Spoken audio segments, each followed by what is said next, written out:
just makes me sing.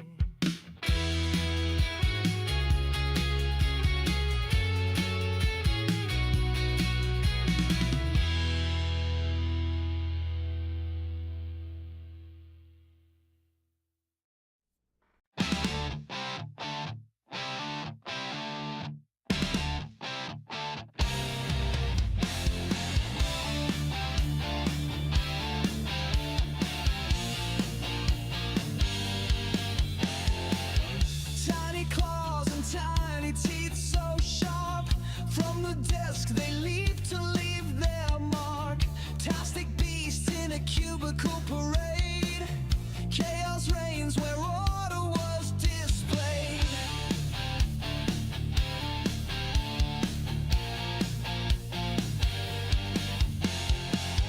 Model tanks crushed under tiny feet. A roar erupts, it's a miniature feat. Planes in pieces scattered on the floor.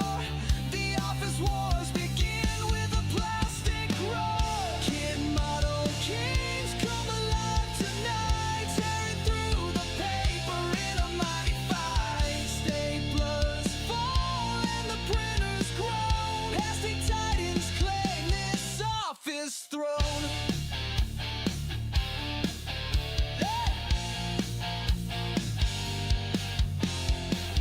Coffee spills as they charge the break room. The microwave trembles under their doom. Paper clips rain in a metallic storm. Desk lamp shadows take a monster form. Post-it notes, now they're battle flags. Office supplies stuffed in their jagged bags. From cubicle walls they leap with pride. Many Godzillas in a wild office ride. Kid model kings come alive tonight, tearing through the paper in a mighty fight. Staplers fall and the printers groan. Plastic titans claim this office throne.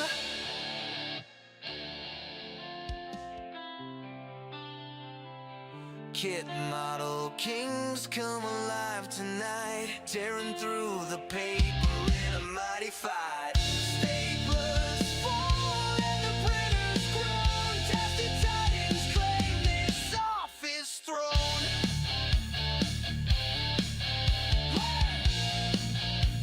Claim this office throne.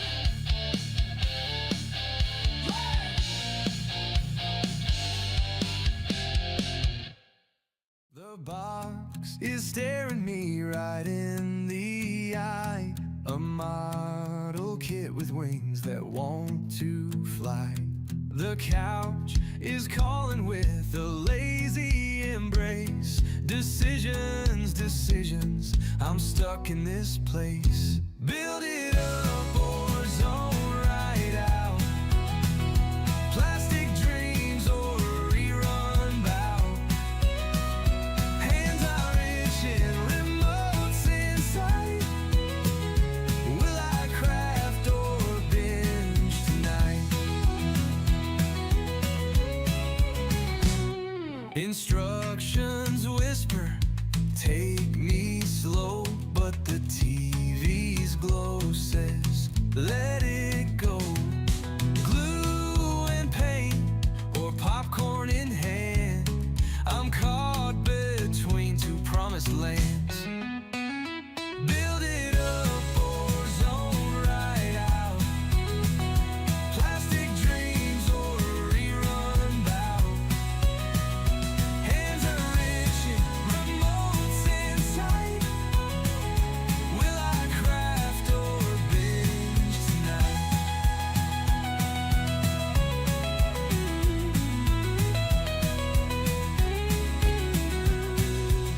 Build it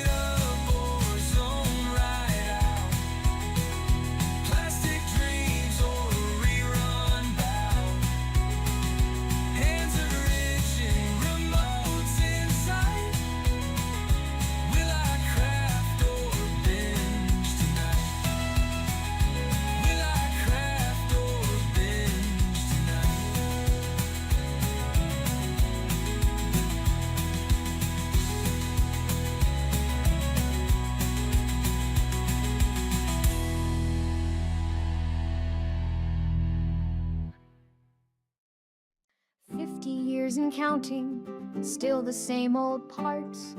Tiny plastic pieces, breaking fragile hearts. The box is faded yellow, instructions hard to read. But we keep on building with the patience that we need. The wheels don't spin, the doors won't close.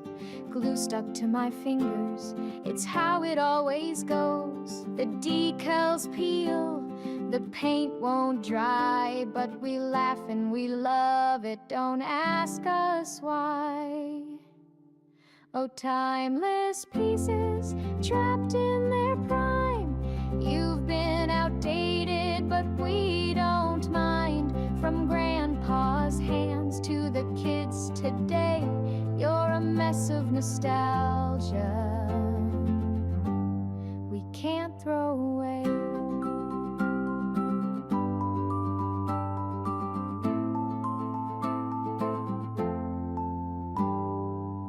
The propeller's crooked, the engine's a joke. The pilot's face looks like he's seen some smoke, but we squint and we smile, it's all part of the charm. 50 years of history in a box full of harm.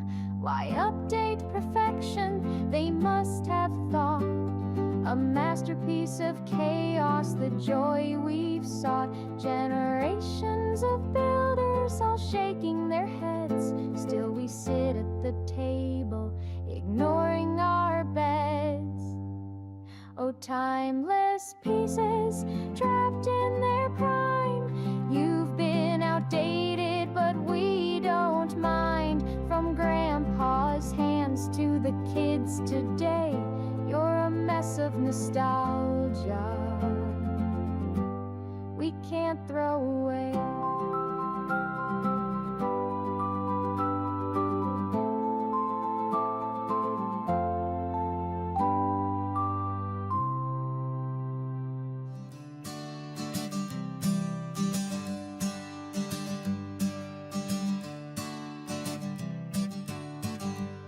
There's a tank on the table, missing a wheel.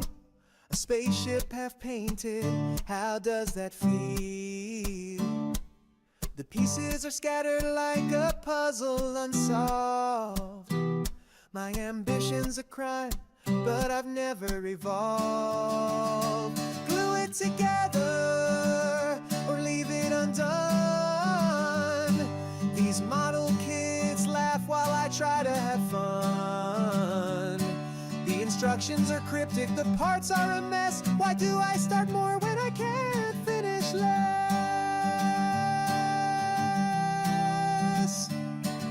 A pirate ship's mast is leaning to the side. A car from the 60s has no seats inside. I swore I'd complete them, I gave it my vow. But my shelf of shame's growing, it's mocking me now. Glue it together, or leave it undone.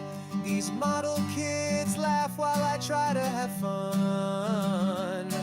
The instructions are cryptic, the parts are a mess. Why do I start more when I can't finish less?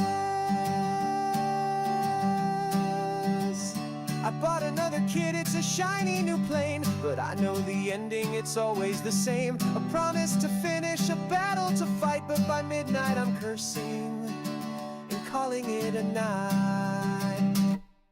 A dragon's missing wings, a train's missing track. My glue's all dried up, there's no turning back. Still I sit at the table, a dream in my eyes. One day I'll finish, or at least I'll try.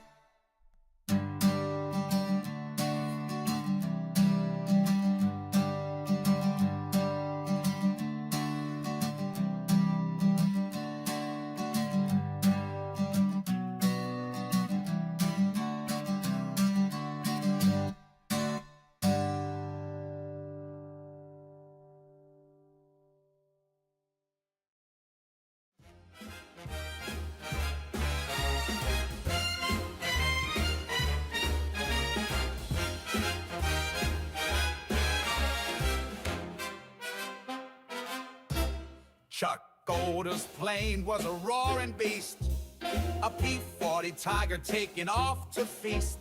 With teeth that grinned and eyes so wide, it ruled the skies with endless pride.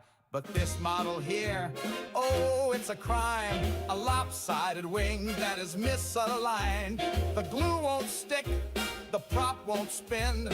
Chuck deserves better, let's begin! Flying Tigers forever, they deserve their due. A plane so bold, cutting clouds in two. But this model's a joke, it really ain't worth spit. Chuck's plane deserves a better kit.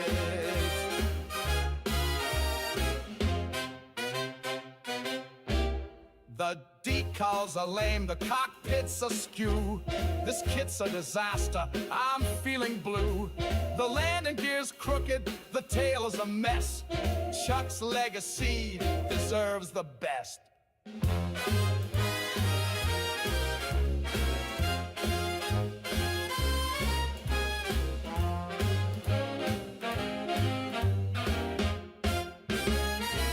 Let's grab the tools, let's make it right. We'll paint it true, we'll give it flight. A masterpiece for skies so high. Chuck's Tiger soaring in the sky. Flying Tigers forever, they deserve their due. A plane so bold, cutting clouds in two. But this model's a joke, it really's not worth spit. Chuck's plane needs a better model kit.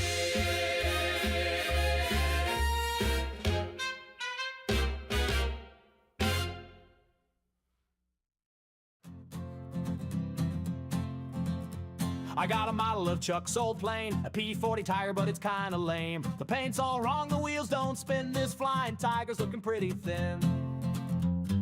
Chuck deserves a model that soars, with roaring engines and tales of wars. Not this plastic lump on my desk. A hero's ride should be the best.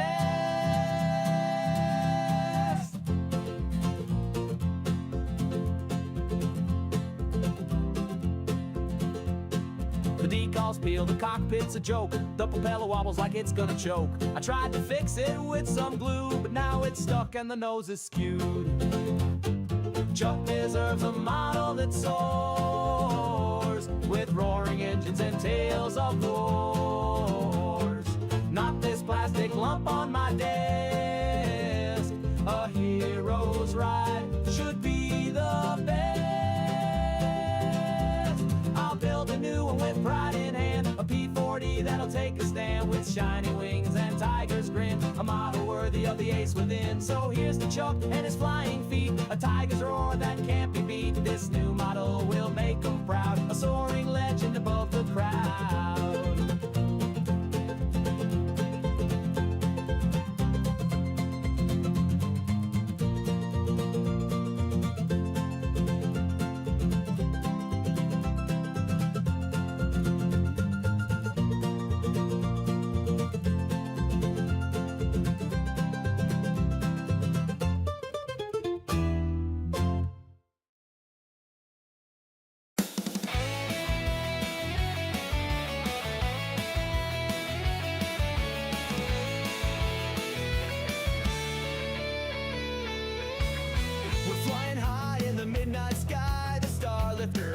With a fateful whine, where we're headed is far out at sea. I don't want to go there, but no one asked me. Steven's the nav, he knows where we are as he peeks through a tube at the stars.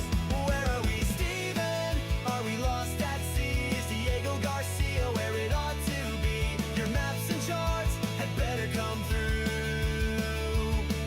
'Cause Steven, my man, we're relying on you.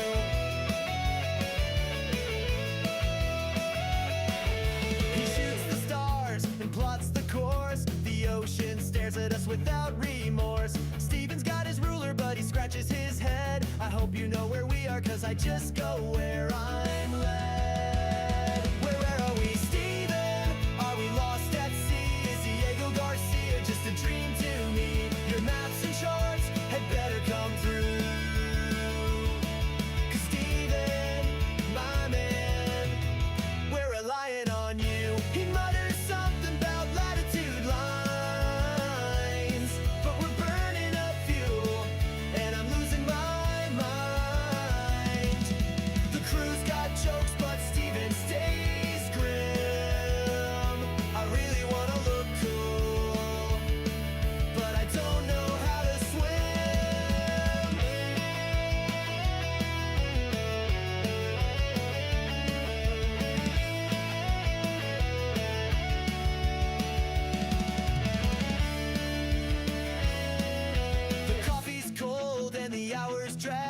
tailwind's gone and my patience lags. Steven slowly turns his head. We all look out the windshield, and there is the runway just up ahead.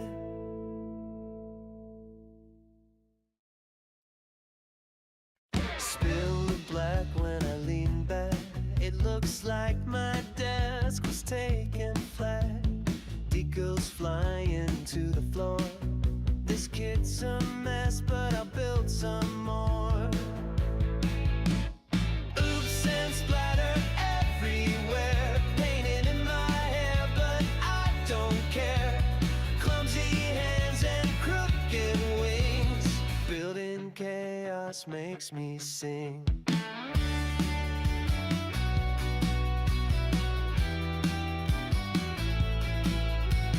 Try to fix it with a brush. Knocked the jar in my panic rush.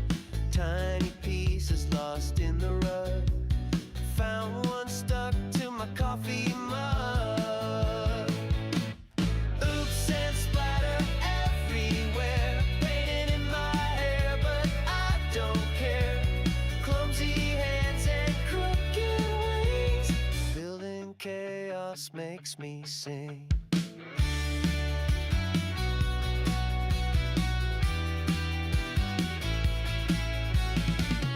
Glue on the table, glue on my thumb.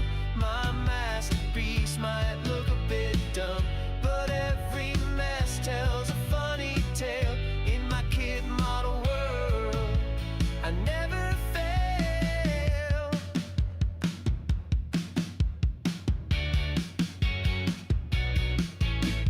Missed the instructions, winged it instead. Now the plane's got a tank's tread. Painted a smile on a robot's face. Accidental art in every space.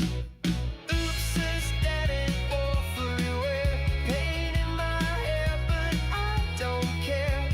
Clumsy hands and crooked wings. Building chaos makes me sing.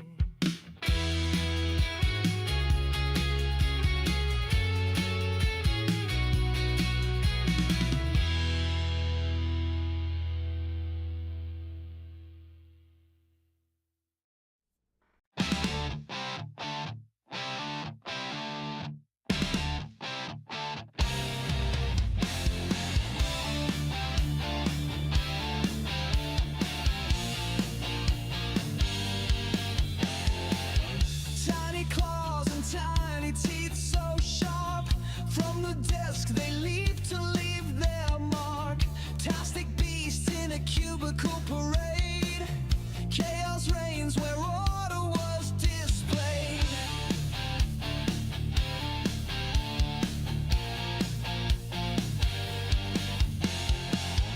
Model tanks crushed under tiny feet. Aurora ups, it's a miniature feat. Planes in pieces scattered on the floor. The office wars begin with a plastic roar. Kid model kings come alive tonight, tearing through the paper in a mighty fight. Staplers fall and the printers groan. Plastic titans claim this office throne.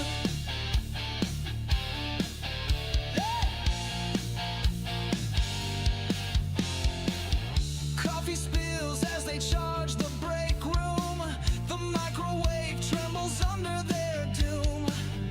Paper clips rain in a metallic storm. Desk lamp shadows take a monster form. Post-it notes, now they're battle flags. Office supplies stuffed in their jagged bags. From cubicle walls they leap with pride.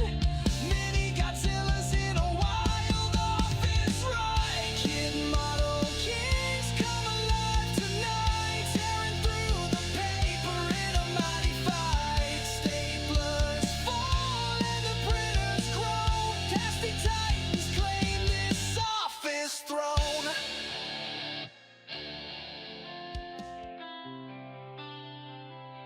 kit model kings come alive tonight, tearing through the paper in a mighty fight. Staplers fall and the printers groan. Tested titans claim this office throne.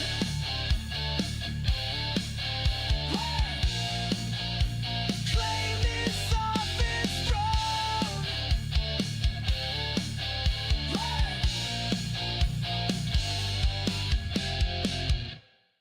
The box is staring me right in the eye. A model kit with wings that want to fly.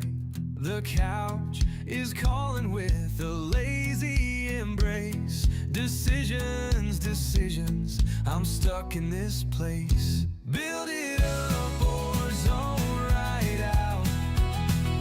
Plastic dreams or rerun bout. Hands are itching, remotes in sight.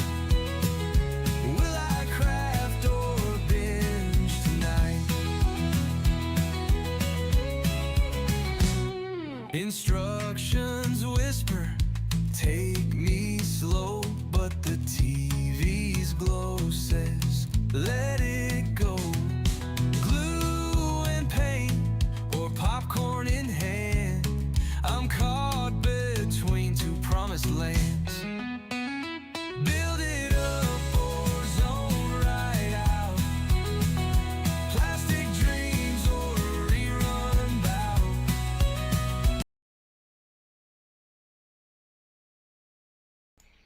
All right, We know got what the we're voice. talking about.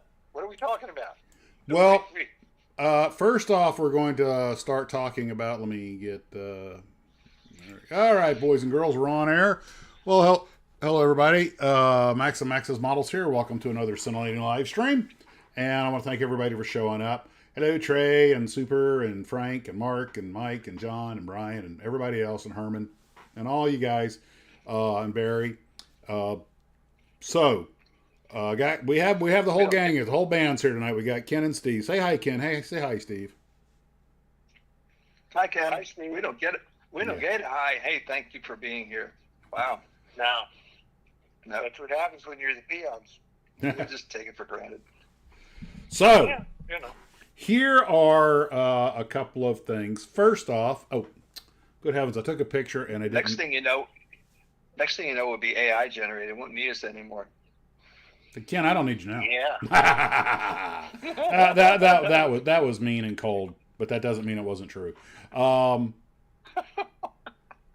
There was a picture I was going to download, and I don't know if I downloaded it or not.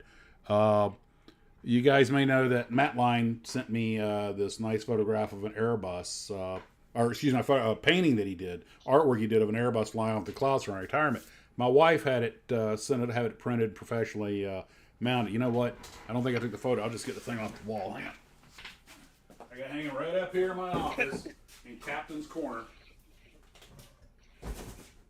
Oop, I just knocked something over again. We're going to be talking about Yeah, this. this is But this it's a is, recurrent theme. oh, this is definitely going to be a theme for the night, getting the reflection off of it. But this is from Matt Line, Matt Line 1961, who does all those what if posts. He did this for me for my retirement. So thank you, Matt. I appreciate that. Want to make sure to give him a big shout out. My wife. My wife had it professionally produced and mounted. So, Very nice. oh, it's beautiful. That's pretty cool. I took a Yeah, it's photo real and then I nice. think I forgot to download it into the computer. But now I got all this stuff wired up and I got cables all over the place here. Anyway, so thank you to that. Now, Why is the rudder generating a vortex? because it can, Ken. Gosh. Because it's about to fall. It's about to disintegrate in me. Because it wants to. To paraphrase Napoleon Dynamite, because it wants to. So anyway, Ricky says that if you put anything more on the walls, they're going to fall out. hey man, what can I say? So That's why I got the tarp. It's more wall space. there you go. Right. That's here in the office in a place of honor. She actually took down my famous Wait till Hollywood you start headshot. putting stuff on the outside. Hey, I took down my headshot to put that up there. So I was just telling Steve and the other guy that's here, Ken. Yeah. I'm a very busy guy. I have a lot on my mind. So I was just telling him that just Wait a minute, wait a minute, wait a minute. What? Whoa, What? Whoa, wait a minute. Forget that. Super PZL says, but AI can give Max, but can AI give Max a hard time as well as Ken and Steve can? Well, I can today. It Absolutely not. can. You're out of work. So Yeah. Ken, I'm can't- not worried about that.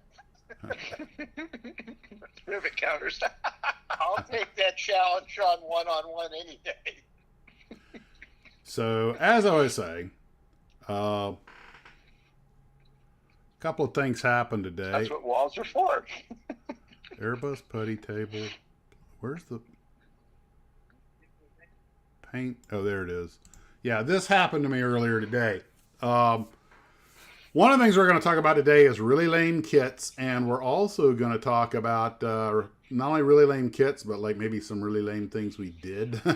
So for example, today I was out in the Tarbis doing a little work. I was only going to be out there about 10 minutes. And all I was going to do was I found the canopy to the little Nakajima that I just built. And it was, I thought I'd lost it, but it was right there in the box, in a different box. Anyway, so I said, you know what? I'm going to mix a little black, a little white, make a tiny bit of gray, and just trim the edge of the canopy. And one moment of distraction or whatever, or forgetting where, it was, I managed to knock the whole bottle of paint over. And of course, it's my precious, Tamiya black. This is not the worst paint spill I've ever had, although it's one of the most annoying because I literally was only going to be working for like 2 minutes. But 10 minutes later, after I got this mess cleaned up, I managed to knock over an open bottle of Salva set because it had been sitting there for 2 days with the top off because I forgot to screw the lid back on. And that had me just boiling. I like 2 of them in a row. And then not 5 minutes later, I knocked over a bottle of water, which thank God had a lid on it, I think, or just nothing. But I was like, it's like it hits in waves. These little dark clouds hit you. Now, I know I'm big and oafish and I'm working in a confined space, which is all the more reason I have got to discipline myself to when I open a bottle and do something, I have to screw the lid back on. And not just set it on there, you got to screw it back on all the way. Which, for some reason, after all these years, you paint foul 20 points. There you go. I have managed not to get that right. Now, that's the biggest spill I've had in a while, but just having them back to back, and it's like the universe is telling you, leave the Tarbis, go get ready for the live stream.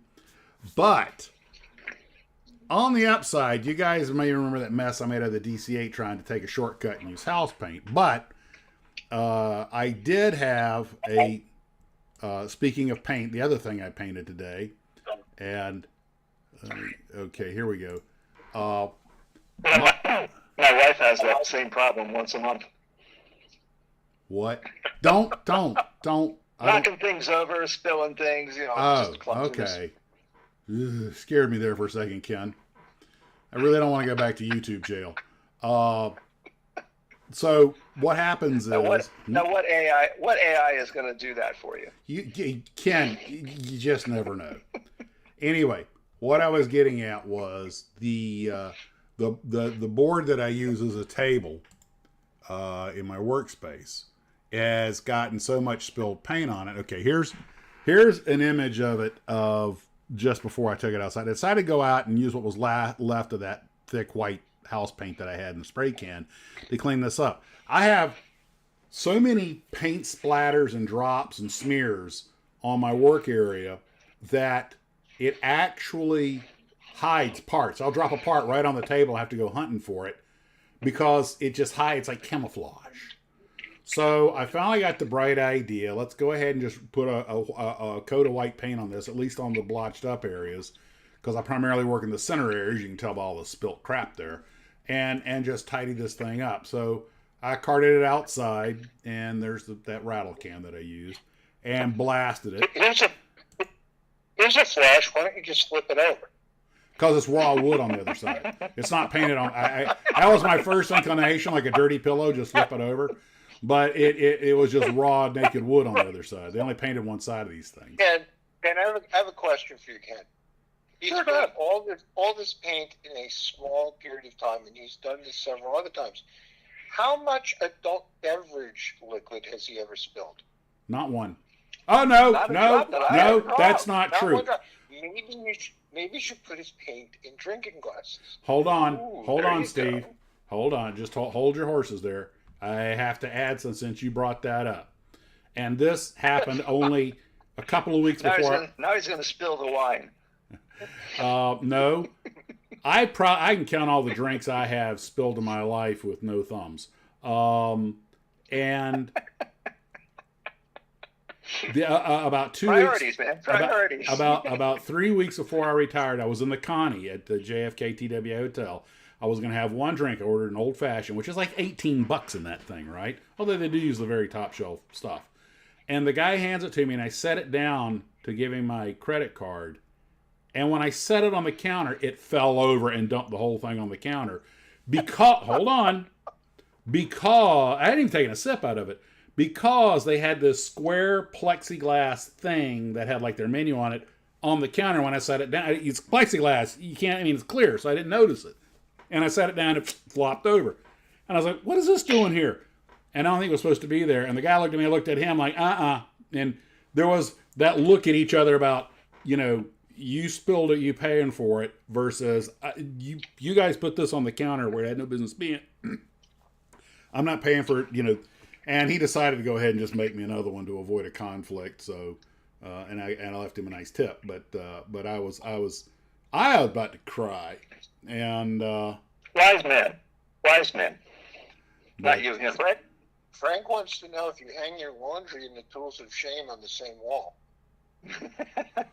I would never hang. First off, we have a washing machine and a dryer, but most likely, Wife. to be completely honest, back in the days of clotheslines and stuff, and people. I hope she's not listening, Ken. Well, As soon as I no. said that, I thought, oh crap, I'm in trouble. Back in the days when Not people always. hung their laundry out, I would be more inclined just to burn mine than buy new stuff. But anyway, no, I put those tools up there because I got tired of looking for them all the time, and it works. They're right where I need them. And my wife came in and she's like, that looks very unsightly. And I'm like, this is function over form. It's nice to have pictures and things up there. And sometimes I'll hang the models, runner trees up like that. But this is just working out pretty well. And the rest of the TARDIS looks beautiful. But there it is. I've got it in there now with the fan going on it, making sure it fully airs out because that paint I use is pretty aromatic. There you But go.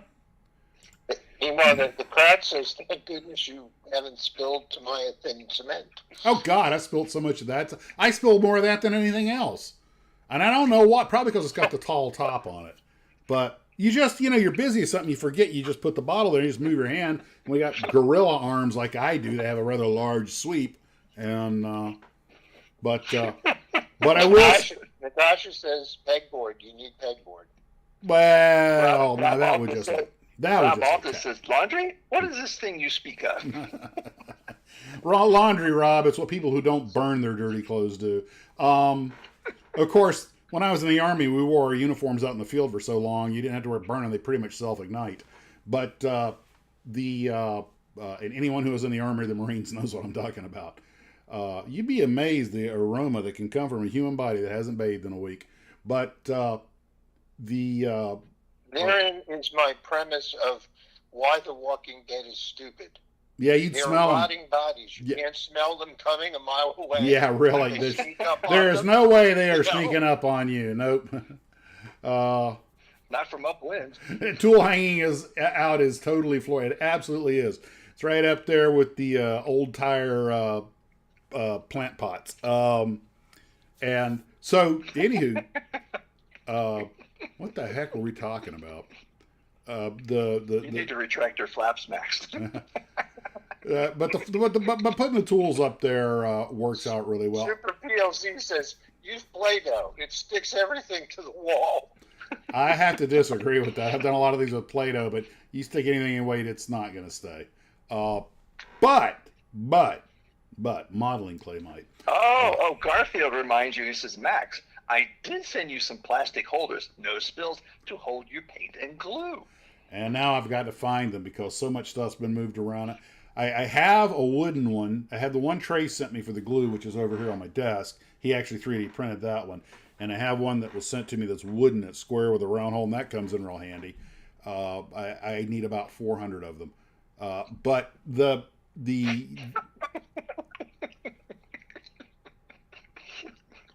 what I need is one of those testers racks that rotates. But I need to glue the bottles of paint in there, so I can't take them out. I have to use them in the in the Lazy Susan. But it's one of those things that you're working close and you set it down and and then you forget. Your celebration ends in disaster. Very, very Poseidon adventure. But it topples over and out comes all the liquid. But the I used to work on a machine that you could request a bottle from a cabinet and it would go and get it for you and put it in front of you. That's called a wife. Okay, I'm just waiting for the cement frisbee to hit me on that one.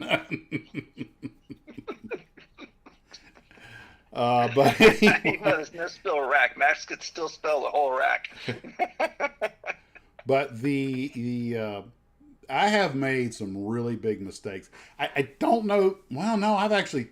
One of the things that really ticked me off was when I was making the GTO, the blue one, and I still have it in the Tarbis, and it was really coming out nice. The paint job was decent. The decals were on straight, and I think it was a windshield I was getting ready to glue in. I think I was using either Tamiya liquid or Tamiya thin. I'm not sure which, but I picked up the brush and a drop went and hit the decal and paint and immediately just dissolved. And I was like, there's no fixing it because I got the decal as well as the paint. So it's not like you can strip and repaint. I was just like, it's still, that blemish is still on the car. I finally decided it's just better to leave it.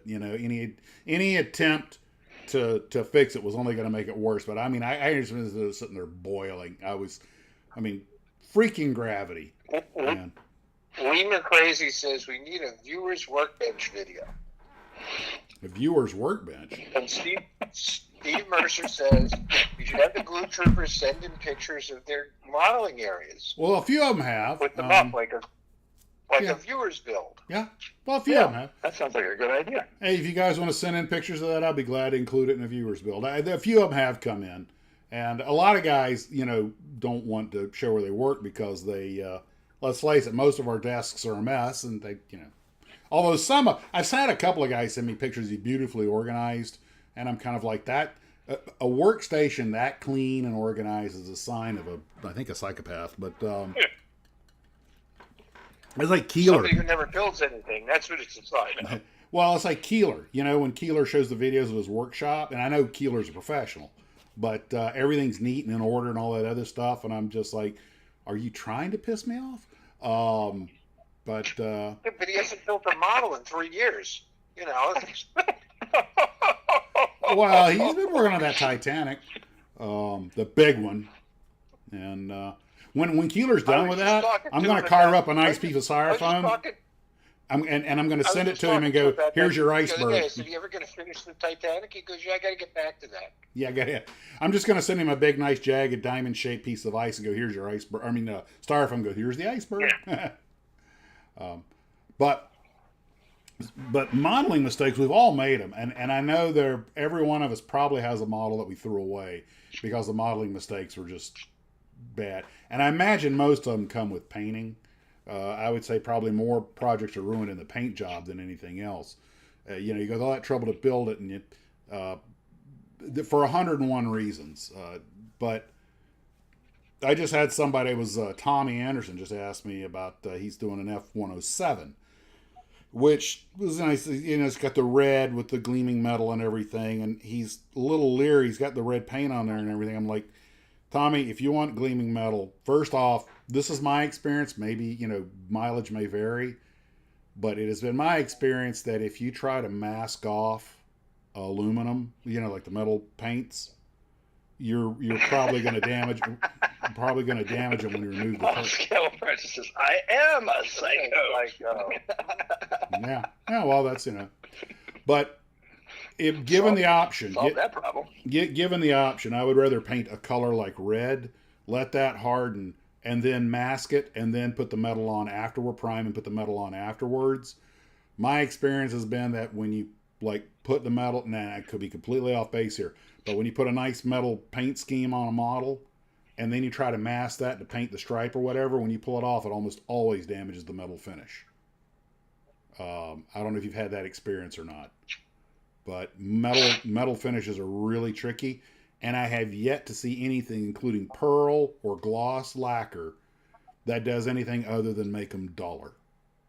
Now, maybe you guys know some stuff. One complaint I've heard, I've been reading about in Fine Scale Modeler and all the web points, they're like, I put this nice metal finish on my model and I tried to clear coat it and it always looked duller. It's like whatever they're making that metal paint out of, you cannot improve on it or keep it the same. If you cover it with anything, it's going to make it duller. And which is why I like to put the metal on. If I'm going to be doing that, I like to put the metal on last. And, frankly, I tend not to coat it with anything. I just leave it. Not that I do a lot of the shiny metal stuff, but I play with the alclads and everything, and they're amazing paints, but they don't act like regular paint when you try to mask them and stuff. So personally, I'd rather put, and to be honest, I'd probably want to do the like he's doing. I'd probably want to do the red markings in enamel. Give it 3-4 days minimum to harden. Yeah, I agree, Jim. Don't clear coat, just decal. But I would paint it with enamel. Give it a couple of days to at least 3-4 days to really harden, get nice and baked out. Then trim it, and then go on with the primer and the metal coats. And I think it'll look a lot better when you're done. Just put the decals on it and put it on the shelf. Tom Fox says, my wife says I have a dull finish. Well, don't feel lonely. You're in good company. And but the thing I would warn you about, though, be honest, the best luck I've had has been with the Tamiya lacquers for metal, like their gloss aluminum and their silver are really good. I know Alclad can do things that some of the others can't. Of course, first you got to cover it in gloss black, but I have found Alclad, although a really great, and some of the others, they're also kind of easy to mess up. You're dealing with lacquers, so it's in multiple coats and everything, but everybody has a different experience. Some people paint it black and then cover with Tamiya lacquers.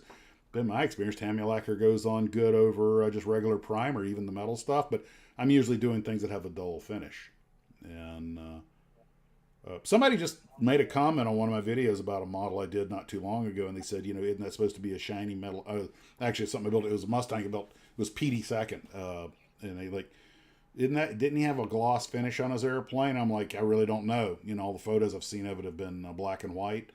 I wouldn't think a fighter pilot would have wanted a gloss finish, but who knows? And and sourcing. It's like when I did Older's P40. Now I realized I didn't put a lot of effort in that kit because that kit we're going to be talking about shortly, and the crappiest kits we've ever built. We're going to be going with that in a little while. And when I did Older's P40, that was one of the worst kits, which really kind of diminishes your desire to make much of an effort. But his airplane, when I looked at the color photos of it that are out there, that looked like a fighting airplane. I mean, it had a really tired, dull finish on it, which is exactly what you want. And, of course, the dirt and the dust. But I don't know why a fighter pilot would want a glossy finish for an actual tactical aircraft. But who's to say? Yeager used to say that, he would catch glints off of windshields and stuff so he could see an enemy fighter 10, 15 miles away.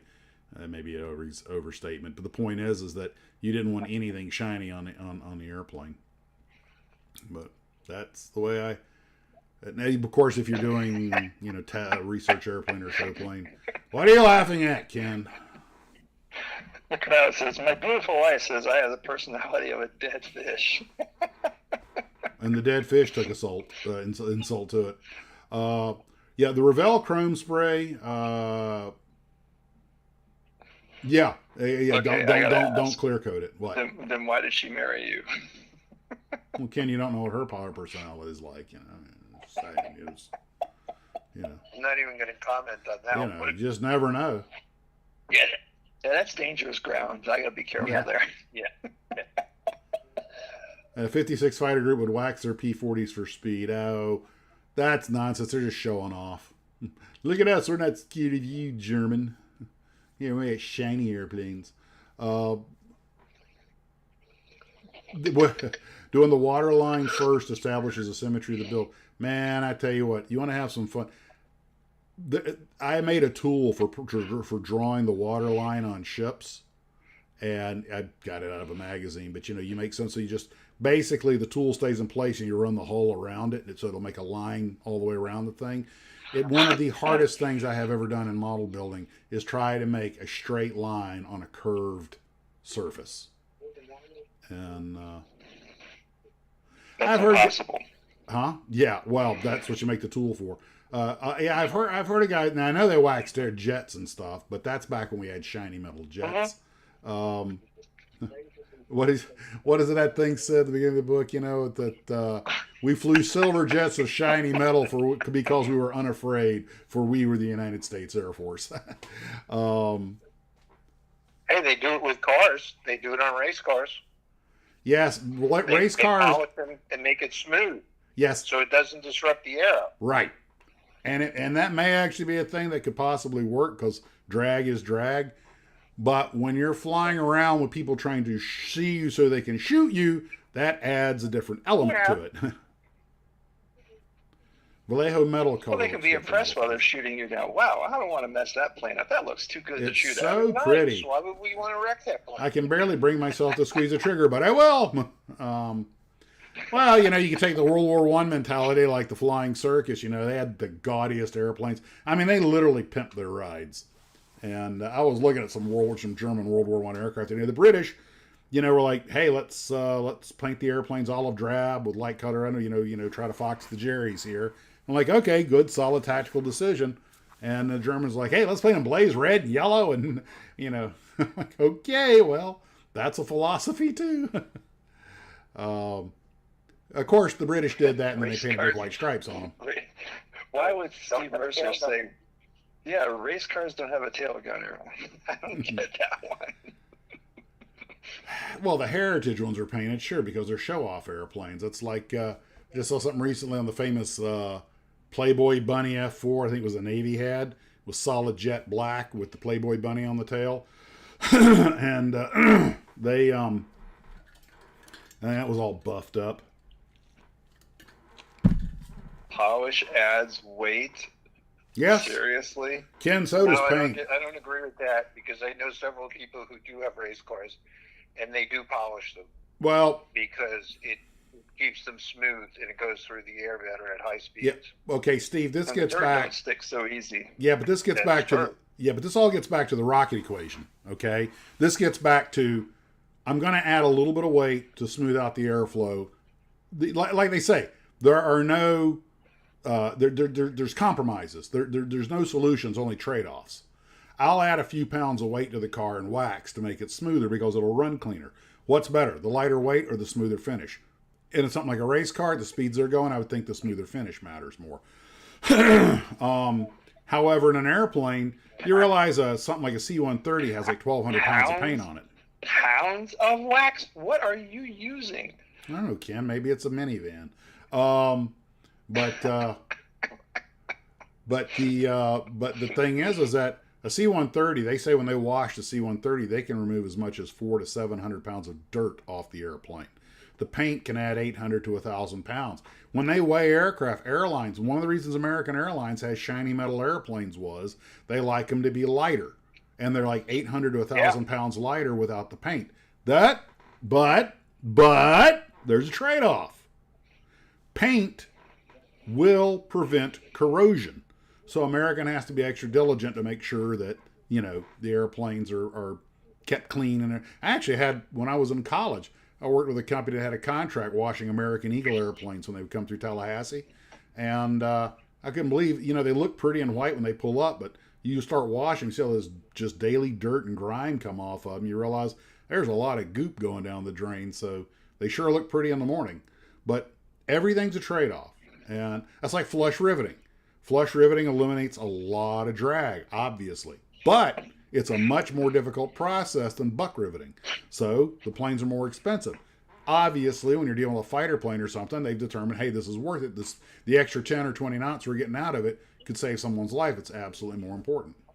And, but that's like helicopters. Very few helicopters, at least military helicopters, have a retracting landing gear. In fact, they either have skids or fixed gears on them for the most part. Well, helicopters have drag like anything else. Those gears hanging down there create a lot of drag. But the Army's attitude is the helicopter's a lift platform, and the couple of 100 pounds in equipment in gear mechanism and the mechanical simplicity is worth it a little bit of extra drag because they don't go that fast to begin with. I don't know how much faster an Apache would go if it didn't have the gear hanging out, but they're just like, yeah, not enough that we care. So everything's a trade-off. There's the Bell 212. That's a civilian helicopter. There's a military version too. Yeah, but it has skids. So, anyway, I mean, the basic airframes and a bunch of different choppers, but and make no mistake, when you buy a model of an airplane or a helicopter, or even a tank, and then you're like, oh, it's a Sherman. All those little letters and numbers that come afterwards mean something. You know, oh, I'm going to get the M4A3E8. Well, that tells you a lot about the vehicle right there. Mainly that's a later one, and it's got the horizontal suspension, and yada, yada, yada, yada. But, when you're selecting a German model airplane, dear God, could the Krauts have been more cryptic? I mean, their stuff means, the Brits put a lot of stuff behind it, but it usually follows some kind of logic. The Mark III, the Mark IV, the Mark V, the Mark V-B. There's a logic to it. The Germans... yeah, this is a /214Z. Okay, you did not make 214 iterations of this airplane. Why? You know, I think the Junkers 88 had 40 different variants. What are you laughing at? Celebrating vintage model kits said Airwolf went faster than Blue Thunder with the gear up. Bullshit. But actually, the 222 they used an Airwolf it is a reasonably quick helicopter, but they make that same helicopter with skids, and they turn those sponsons into fuel tanks. Sadly, I think I told you guys the Airwolf helicopter after the show went back into commercial service, went to Germany, was an air ambulance, and I think it was a weather-related mishap, but it did crash. But the Blue Thunder was just a modified Gazelle, highly modified. What I found particularly ridiculous was the movie was okay. I didn't mind the movie that much. It was fun. You had to suspend a little bit of the... Yes, we do not have whisper mode, but what I found annoying was when they did the TV show, they decided Blue Thunder is a Mach 1 helicopter with an afterburner. I'm like, no.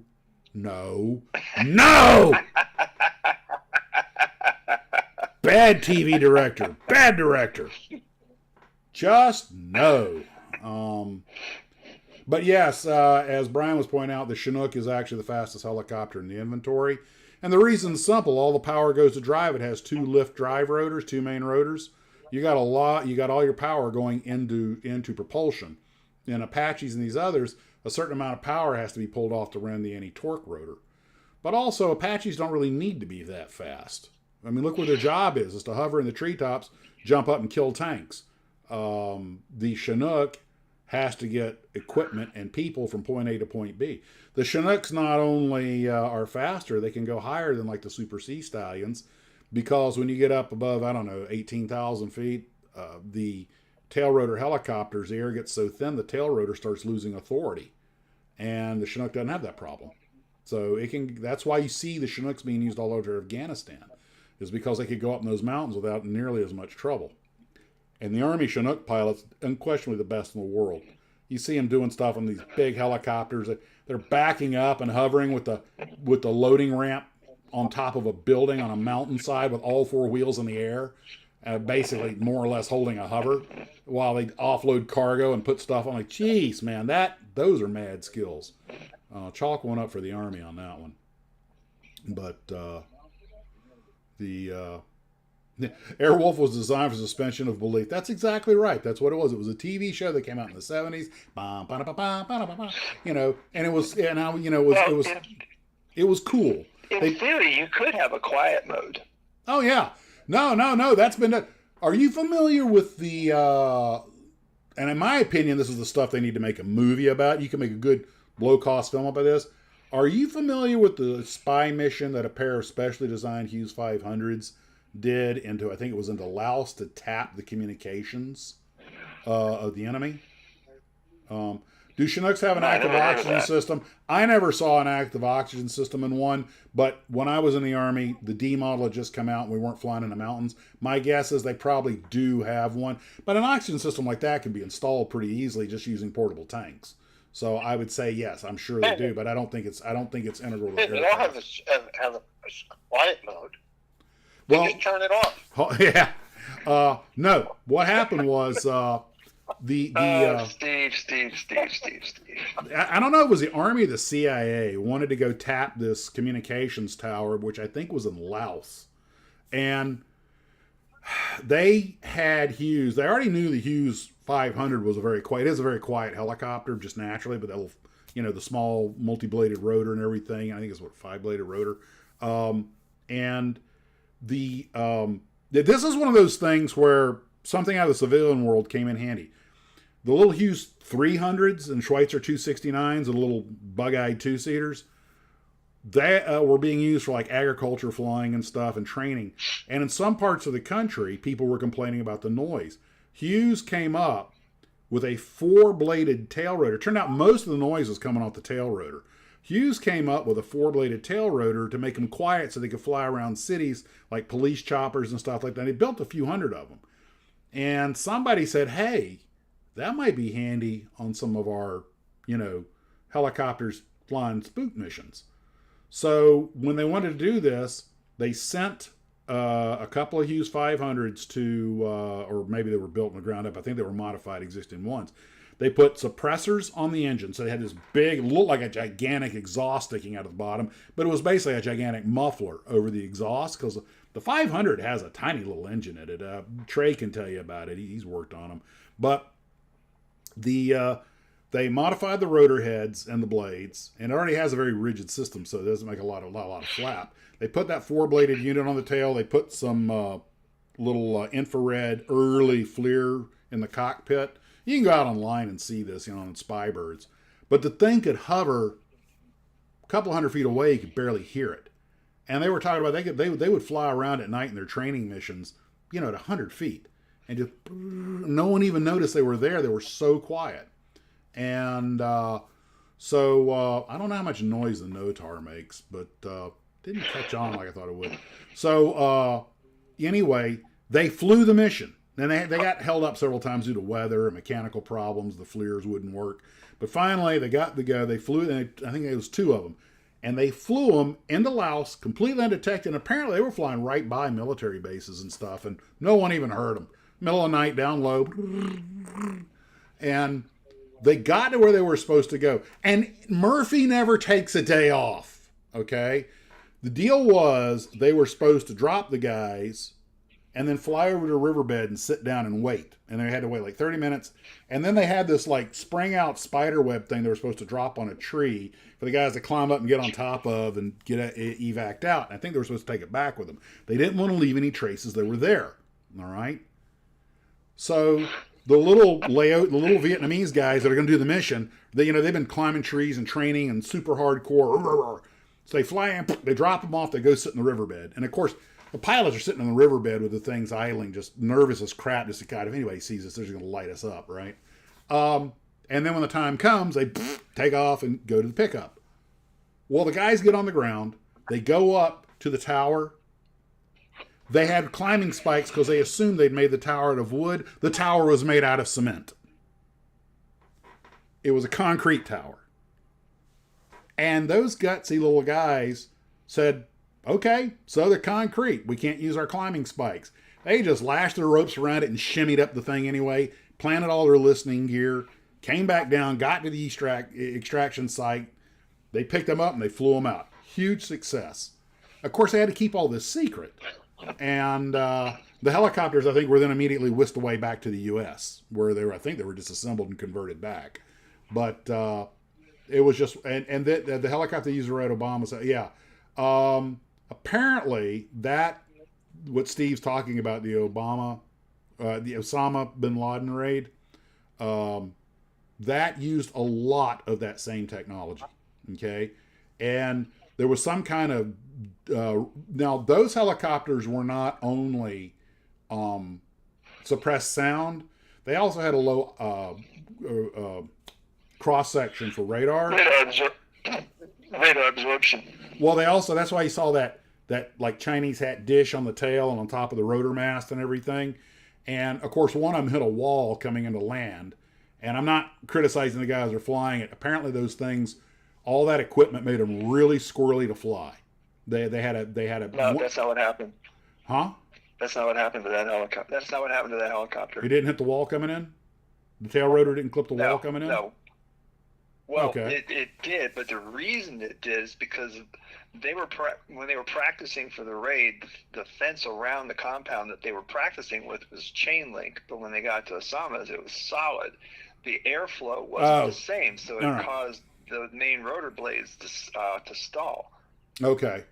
All right. That makes sense. I can, yeah, you trap the air in a can and it burbles. Yeah, that makes perfect sense. Yeah, the YO3 Quiet Star. That's another one, the very long wing thing. Man, those guys used to fly that. I actually saw it at the Army Museum. And for those who aren't familiar, it's a little airplane, a little two-seater observation plane that flew at night, had glider wings on it, a fully suppressed engine. It could fly over your house, you'd never know it. It just didn't make any perceptible noise. And they used them very successfully for a long time.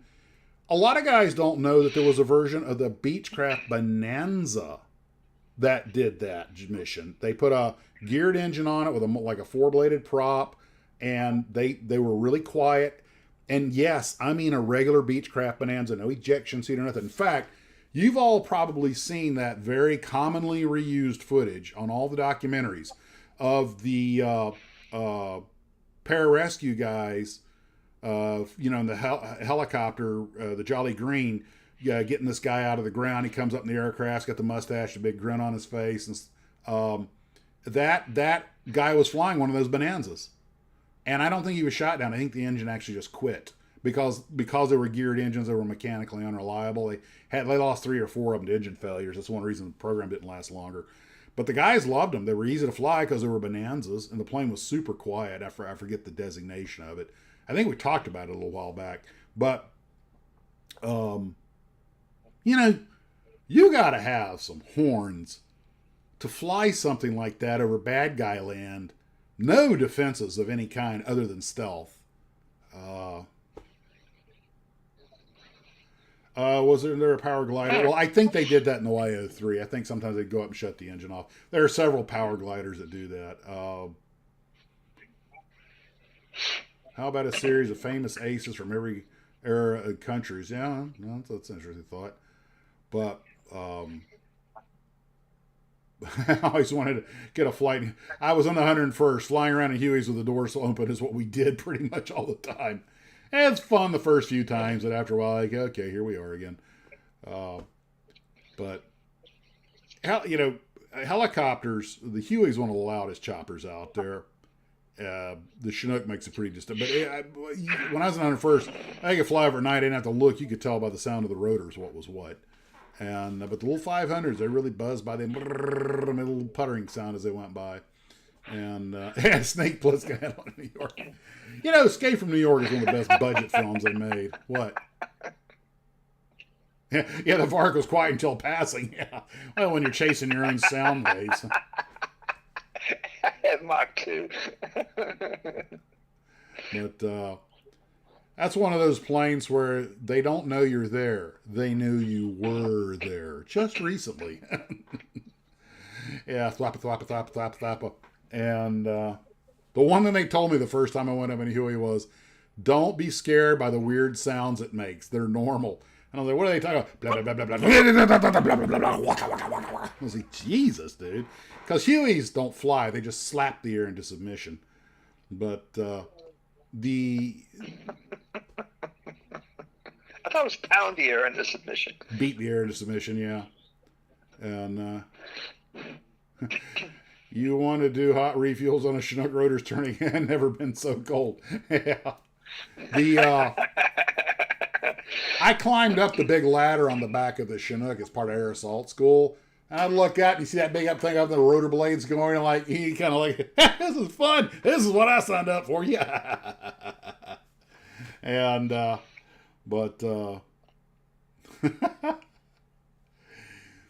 also used to call the F-14 the flapping turkey because the flight augmentation system would make an approach on the carrier. It would be going. You see the stabilators on the tail, which are also help with the roll. You see them going left and right, up and down. I mean, not left and right. You see them going up and down. Although the pilot's holding the stick relatively still, they're just trying to make constant micro corrections and get through that chopper. But the for those who have not had the pleasure of riding around in some of these helicopters, it is an experience. The first time I went in a helicopter was before I went in the Army. It was Hughes 500. I was sitting in the middle. I didn't realize you could cram 3 people in the front. And then years later, I rode in one of the back one. And my God, they are tight and back. Those back seats are like the back seats on a Pinto. But I just wasn't used to going straight up. Like, holy crap. I mean, you feel everything goes straight down. It's not like moving forward in an airplane. It's a different experience. Well, I hope the F-117 is quiet. Once, and it was a blast. I will tell you what the loudest airplane I ever heard was, and that was a B-1 going off with all 4 of them in burner. And I've heard people say it's the loudest thing in the inventory, and I believe them. When the B-1 takes off with all 4 engines in burner, it will rattle your teeth. The only thing that was more impressive was watching a Delta II rocket take off. Oh, no, I didn't think the A-10... Well, I didn't think the A-10 was that noisy. It had those turbo fans. Wing, wing, makes a whining sound. Unless the gun's firing, that's a different story. I think the second loudest is the Tweet. Oh, you mean the 2 APUs with a set of wings? Yeah. The Tweet definitely squeals. Pretty much. But all those old jets do. The flying dog whistle. Which, by the way, although I did make that A37 kit recently, I do think the T-37 is a underappreciated airplane. There aren't that many kit. That'd make a nice 1/32nd scale kit because you could have a 1/32nd scale and it would have a massive footprint. And which brings up, hey, did they ever make a model of the Firefox that Eastwood flew in that movie? I don't recall ever seeing a kit. That was, I believe they called it the MiG-31. Something like that, yeah. Which, the F-80 for the turboprop, the Thunder Screech. Yeah, that was the vibe. It wasn't so much the how loud it was as the vibrations, but yes, the volume was a big part of it too. And well, I mean, this is how you learn these things. And but the sound. Another thing that is extremely loud, and I heard it landing when the engines weren't even turned up, is an old Stage 1 airliner. 707, well, Air Force One, back when they were using the 707s, or what is it, VC 121, 125, I forget. Anyway, the old Air 707 based Air Force One, I was driving down the road at Andrews, came right over my head at landing, so it was in close. Dear effing God, that was loud. And I would see those old Stage 1 DC-9s and stuff take off at a Midway, and the 7.2s, everything roaring. I have to give people credit. I understand why people complain about the noise from airports. For those who aren't old enough to remember the old Stage 1 jets, they really did rattle your teeth taking off. It wasn't that bad if you were inside the airplane, but if you were outside, and... Build a Harley, the requisite oil stain. Harleys don't leak oil, they mark their spot. But VC 137, okay. Firefox, several kits are out there. Okay. He says Firefox, several kits out there. All right, I wasn't sure about that. And I don't know how well they sold. The movie did okay, I guess. I remember reading the book before the movie. And you must think in Russian. But, you know, if you had told me, I would have said, you know, Firefox seems pretty far-fetched.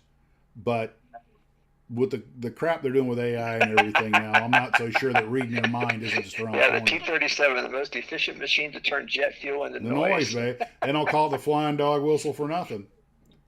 Yeah, but I'm sure I'd love to hear Avro Vulcan.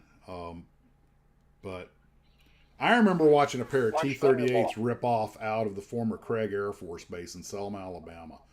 And no, it may have just been one. It was a training base.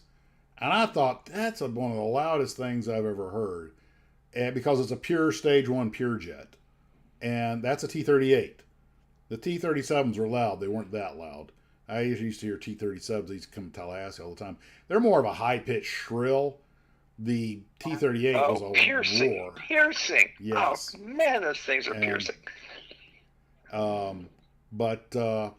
And you know, most Air Force pilots, and definitely a lot of the backseaters, had lost 10-20% of their high-frequency hearing after a stint in military jets. Even though they flew with earplugs in and their helmets on, it just, you know, it's all vibration. And is that what they had? Okay, little sailor eaters, the A6, but Mazda 787 was extremely. That's, you know, I've heard some motorcycles that'll get your attention too. But one of the loudest things I've heard. No, stick to airplanes. Stick to airplanes. But I also remember watching. I was at Craig Airport, and the Collins Foundation brought in their B-24 and their B-17, and everybody was paying to walk through them and everything, and they were getting ready to take off. A Cessna 210 took off, and it was an old two-blade type, which makes a ton of racket with that big engine and a two-bladed prop, which makes an amazingly loud sound. Then I watched the B-17 and the B-24 take off, and they just purred like kittens. They weren't really that loud, okay? Then one day I see Fifi, the B-29, fly over. That airplane was loud. I mean, it rattled the place. But the B-7 and B-24, man, they were like nice, you know, all four engines, you know, synced up and everything. And I'm sure an F-16, yeah. Now watching the Phantoms go, Phantoms are loud. And the A6s, they had a one-stage afterburner, so you'd be down at Tyndall. You'd watch the A6 get on the runway, you hear him run up his engine, and you see that burner light in a couple of seconds, you hear, boom! And away they went. And that orange dot just disappeared down the runway and streaked up in the sky. My God, that plane was sleek. And When I was living in D.C., at one point I used to work in Roslyn, which was under the approach path of one of the runways out there at Dulles. mm-hmm. And this is back when the what's the supersonic airplane? Concorde. When the Concorde was still flying, and when the wind was coming from a certain direction, you could tell the Concorde was flying overhead. It made a very different sound. I actually watch it take off. Of course, they don't use the reheat and everything because they're trying to keep it quiet till they get out. They don't do the sonic. But I think they use the reheat on takeoff, but they come out of it pretty quick. And I would see it go by and they clean up. And just that thing was poetry in motion. All right, well, That was a beautiful airplane. it was.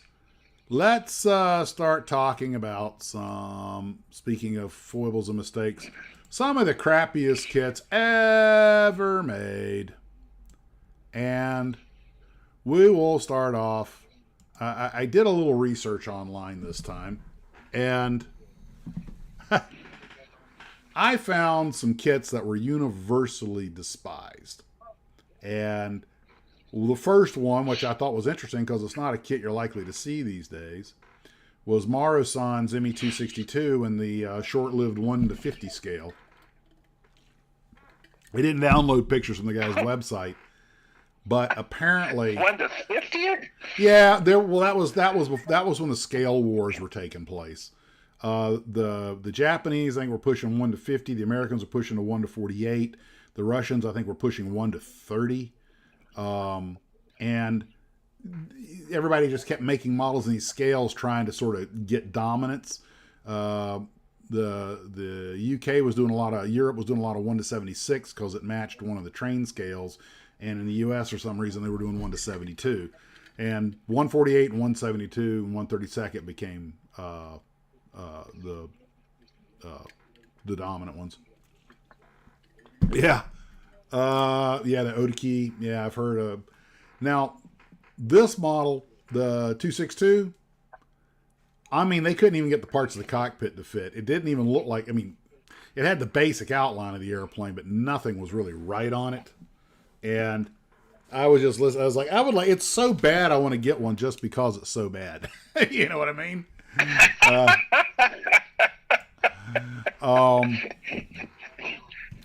That's like that Geico commercial with the raccoons out there in the trash can, and one raccoon says, "Oh, that's awful. Oh, that's bad." And he said, "Here, try it."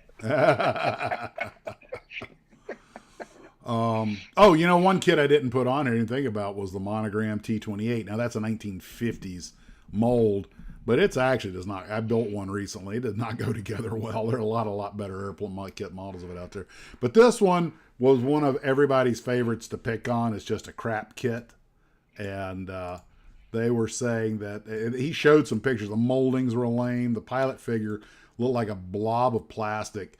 It didn't fit in the seat. The seat didn't fit in the cockpit. The cockpit didn't fit in the airplane. And when you're done with it, you had this thing that almost looked more like a Japanese Kika than a 262. And I was like, Mara-san must have just made this model from one photo of the airplane and just guessed on the rest. And I was like, well, I'll probably never lay my hands on one of these. I guess, and they're kind of rare now. But that I thought that was kind of cool. And I don't know. There's something about these crappy kits, and I think part of it is you can build the model and with great leisure because you don't care. It's such a shit kit that you're like, I don't care if I mess it up. You know, I'll put the wings on upside down and it'll look better. But that was like everybody's favorite kit to bash on the airplanes. I was like, wait a minute. I got my own dad here. My brother and I got this one as a kid, and I tell you what, it almost ruined me on Revell by itself. And I'm sure some of you are familiar with this kit. It's been reboxed. I think the first molding was in like 63. Ken, this is supposed to be a P-51D Mustang. And even just the cursory look at it, you can tell all the dimensions are wrong. It doesn't look right. It does not look right at all. And my brother and I got it, and we thought, maybe it's Revell. Maybe it's just the way the angle of the photo. We put it together. Nope, it's got that banana nose on it and everything. And I think this kit was molded in 63. Revell should have known what they were doing. I know it's 1/72nd scale, but I can only guess they contracted something. I don't know. Steve, you got any ideas? Looks more like a Sky Raider than it does a P-51. Canopy's too big. Steve, you there? Yeah, Steve? Oh. I'm watching this. No, okay. I'm just wondering if you have any input on how a company as established and esteemed as Revell could field something so far off the mark. Somebody blew it when they made the mold. What do you think? They just looked at it and it's crap? The whole back of the plane's turned up. It's not like that. I know. But I'm just wondering how they let that slip through. I wonder if they bought the mold from some company over in, China or Japan and just slapped their name on it. I thought they might have, but what little bit of information is out there, it showed it as one of their own original. Now they may have bought the mold from someone else, but if they did, you know who would know about this? You know who would know this? Keeler would know this because he was there then. 63? Yeah. Okay. Well, that's a thought. Is he watching? I don't think Jim's right now. Probably not. But he would know the answer to that.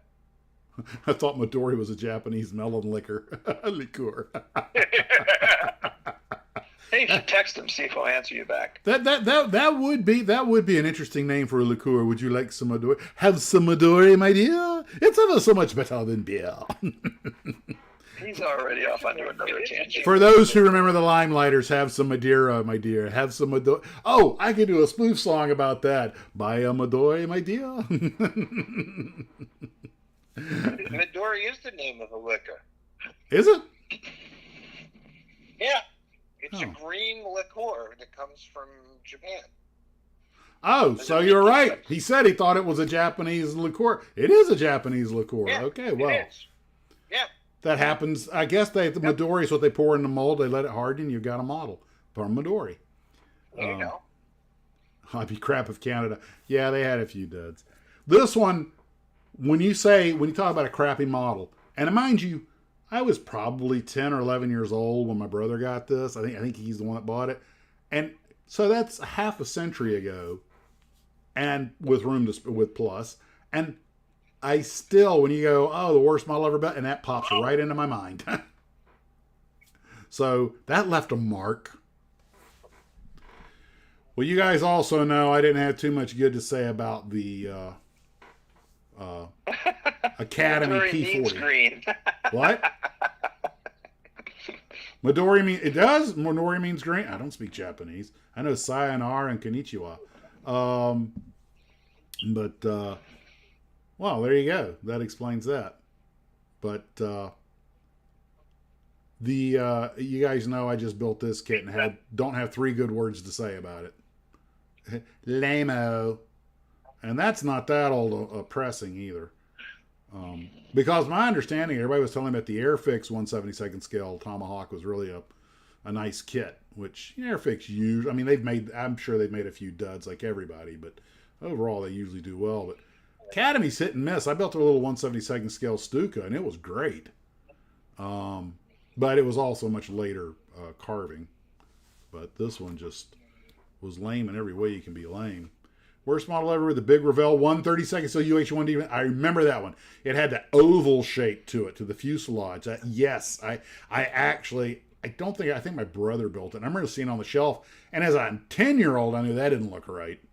Revell,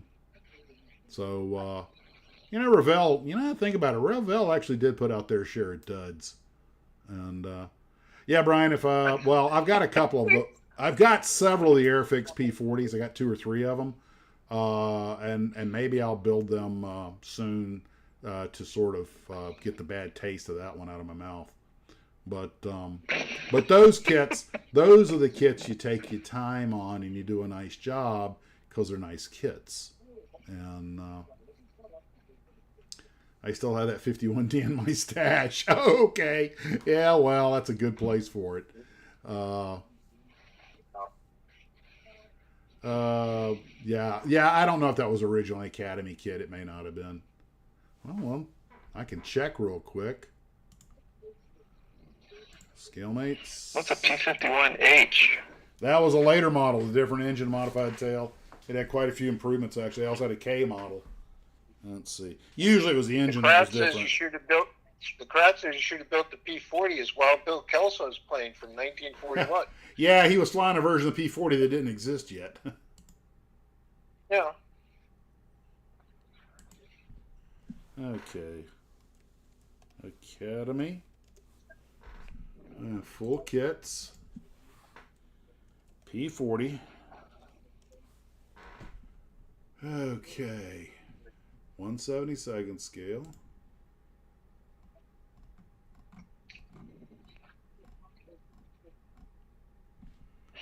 And that one came out in 87. And nope, it shows it was originally an Academy kit. Well, Wow, we got 158 people watching. woohoo! Okay, so apparently it was originally Academy. Well, that's that. It happens. All right, so Lamo kit, don't recommend it. Get the Airfix one. You know what? Now I'm going to have to drag out one of the Airfix ones and build it. I think I'll put it in the British markings just because to do something different. So now I've got to drag out make a note to myself. So yeah, that's a do not buy kit. Now this next kit I'm going to show you, I don't know anything about personally, but it was getting slammed pretty hard. This is for the armor guys. This is the Ace is the company, and it's the light armor car, the AML 30 or AML 90. I don't know who got the bright idea to put a 90mm gun on something that looks like an armor-plated Jeep, but what the heck? Why not? And they said that nothing. What? It looks like a miniature tank. It's like a matchbox car. Well, that's what it is. It's basically a gun vehicle for militaries that can't afford gun vehicles. I mean, if you really want to put It's it in a those, mini with a gun. yeah, There you go. a big gun. That's why the gigantic muzzle brake on the end of it. But apparently, as a kit, it is a train wreck. And he was complaining that nothing fit. It's hard to get parts together. Just he really didn't have two. The only thing he had to get. In fact, I heard a lot of people complaining about the Ace kits in general. I don't know if I've built one of theirs or not. It seems like I have one. Don't know if I built it, but the that says a lot when you built so much stuff you can't remember what you built. But the a lot of guys are complaining Ace had lousy fits. But what they did have, and my vote for that goes to Mach 2. We'll get there later. But what Ace has going for it is they make stuff no one else makes. The South Africans used the AML 90 a lot during the Bush Wars. They would square the AML 90 against T-55s. So that explains the big gun. You're a braver man than I. What does it say, Ace? A bad scale kit does not necessarily mean it's a dud. If it sold a lot, of kits designing pretty more minimal front, then yeah, that's true. Since they're the only ones making it, and if it's not too expensive and they make money with it from them, it's a great kit. 1/72 scale though is an unusual scale for armor, and well, yeah, I'd say it's fairly unusual. You don't see a lot of 1/72 scale armor. I don't know anybody else that makes this vehicle, especially not in that scale. So, I would imagine, maybe if you're Fujimi or Tamiya, getting something that small to everything to line up right would be a trick. If they made it in 1/35 scale, it probably would have been a better kit. And I really don't have anything to back that up. It just seems like the smaller they get, the harder it is to make a nice fit. But 1/72 scale, you realize how small that kit would have to be? If that thing shot the gun when it was sideways, it would tip over. Ken, that's actually a problem for some vehicles. That actually is there are certain, and Fran probably knows more, we can chime in on this, but there are certain mostly wheeled armored vehicles that I believe have limitations on firing from the side. I think they can do it from level ground, but they can only take so much of a cant or a bank because the recoil can risk rolling the vehicle. Armored vehicles, people forget armored vehicles, especially turreted armored vehicles. Not so much with a tank, but they can roll. They go in a ditch or something, they can roll over. You got a lot of weight on top. And I've seen pictures of armored vehicles going off-road that hit something and they actually rolled over. I don't know what the limitation. I would imagine. This looks like something the dwarfs from the Wizard of Oz would have had. Yeah, well, they're dwarves. I was thinking that. They're dwarves that are packing. The Lollipop Guild's about to pop you, sucker. She did a lot of 1/72 scale. Yeah, look at the looks on their face. It looks like they just launched a shell and the magazine came back and hit them in the groin. With those big goggles and those weird helmets, I keep thinking Imperial Walkers, the little two-legged, the chicken-legged ones. Fighting the Ewoks. Yeah, it's like you should be using that. Tell me you shouldn't be using that to chase her. Yeah. It looks just like an old Matchbox car. I know there was a Matchbox car that looked just like that. Yeah, we're gonna airdrop these in the Ewok homeworld and chase them around with it. But anyway, if they roll over, do they shoot the gun sideways and it puts them back up? Pops them back up. Yes, Ken, that's in the book. That's what you do. Roll the barrel in the dirt and shoot yourself back up straight. What could go wrong? Yep. That's why recoilless. Yeah, the Hontos had the good sense to use recoilless rifles. But I built a 1/72 scale Stuart light tank. I forget it was Lindbergh or Tammy. I forget who made it. And I was a teenager. It was an absolute glue bomb. It was so hard to work with everything on such a small scale. Which is LAPD uses one of meth houses. Well, that thing in Celebrating Yeah, I saw that. Celebrating Vintage Market says, yeah, LAPD uses this one on meth houses. Yeah, I just read that. In the Die Hard movie, LAPD had one of those Chili, the little six-wheeled American armored cars in World War II with the turret removed. And they do use stuff like that. I mean, some police departments do have vehicles like that. Ken, you're correct. That is one of the main reasons the wheeled 105 armed Striker was never put in production by the Army. Yeah, you turn that thing 90 degrees and fire, you're likely to roll the vehicle. Oh my God! French, it doesn't need ammo; they just surrender anyway. At my age, my age too. But the kit itself, they just complained about. They railed on it, but then at the end they go, but they're the only company that makes one of that scale. So now my personal one, which I have built one of the few times I built one while watching TV, was Mach 2's X13, which I have on the shelf. I was able to make something I was willing to put on the shelf out of it, but Mach 2 has a well-deserved reputation for making stuff no one else makes, but making it hard to build. And nothing, and I mean nothing on this model fit worth a crap. Everything had to be shaped, sanded, filed, fitted. It was one step above a resin kit, or maybe one step below. And it was tedious and putty and sanding and putty and sanding, but finally we got there. And I just always loved the little X13 with that yellow ramp and everything. I just thought that looked so cool. And it is on the shelf, but yes, Mach 2 is a French company, but Contains small parts, not suitable for children under 36 months. Ken, it's not suitable for children under 36 years. I've got their York up here. I could pull it out and just show you the parts on it. I mean, they are rough. And, God, you have to remove so much material just to get the parts to fit. But then they make stuff no one else makes. I haven't built an Anagran kit, which I think are resin. But Anagran makes a lot of stuff no one else makes, including a lot of paper airplanes that never got, that never got made.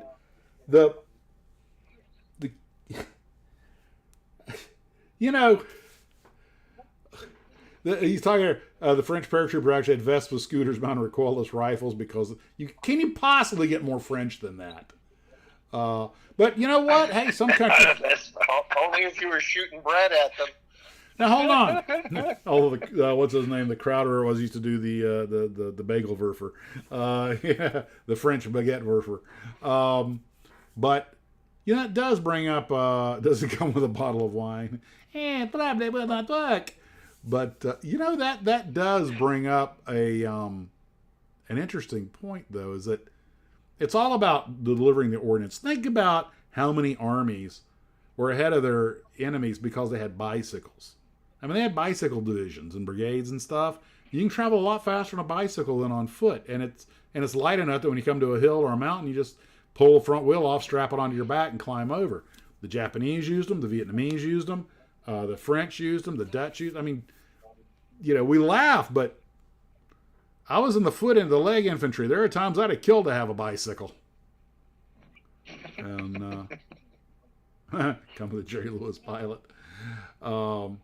But dear Somebody God, ought to do a model of the Vespa with a recoilless on it. I was just thinking that very thing. And of course, in America, it'd be a Harley. But I'll tell you, Fucking market spot. Yeah. A lot of people don't think of this, but I'll tell you another kit that had a lot of issues, and it's kind of a dud kit, and I've got one on the shelf. I did, and that's the 148 scale Revell B25 Mitchell. I built it a couple times as a kid, and I built it as an adult, but it wasn't until I built it recently for our B25 build, I remember just how problematic this kit was. And now, mind you, this is a mold that was probably made in the 60s or 70s, but the parts alignment ain't great. The detail is minimal. The at rear gunner's position, it literally has a little stick that goes between the guns. You're looking into the bubble, and there's nothing inside. The plastic was brittle. The fit was mediocre. It took a lot of putty to clean things up, and I don't know that it was how much worse than other kits of its generation. With enough work, you can make a nice kit out of it, but there's certainly better ones out there. And I always found it a bit of a troublesome kit to build. I don't know if it deserves to be in the worst category, but I put it in it because I remember how many parts I broke just trying to flex them back into position. I was like, this is nonsense. This kit should have a little bit better detail, and it should not be this hard to build. And but you know, I think it was $3 the first time I bought it, so I wasn't exactly buying a Tamiya. And but the well, a lot of the kits that era, I guess that fit wasn't really that far off. But I still want to get that Mars on just to see if it's bad as people say it is.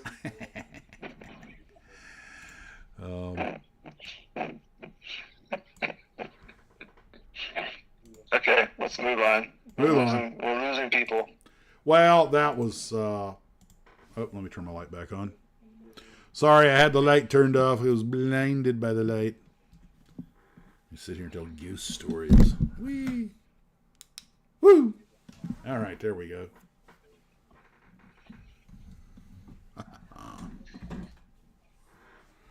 All right, let's turn that down just a little bit. I think I'm glaring. That is very dark, Max. Wow, I'm just turning the light back on. Whoa. Okay, that's much better. Oh, because I turned on the wrong camera.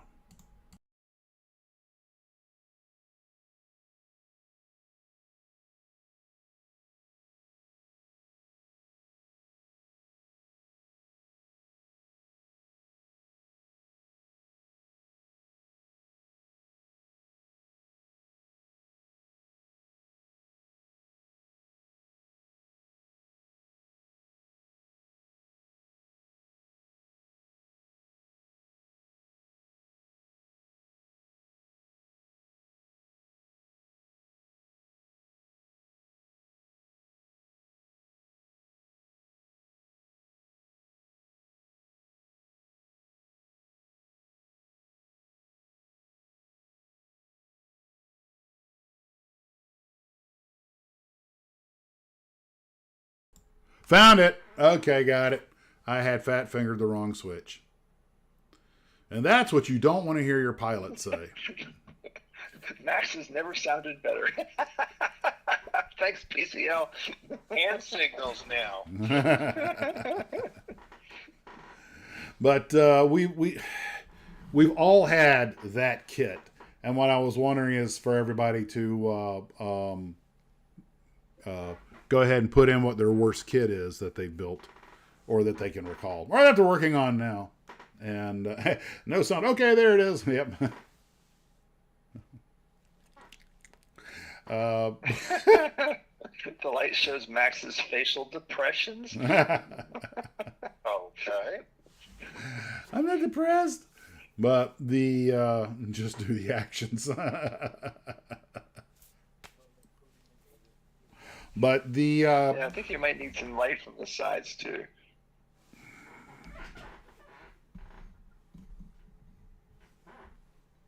He stopped talking again. no, I'm just What's wrong? He's trying to- contemplating that. Trying to find out where the dents are in your face. ha ha ha ha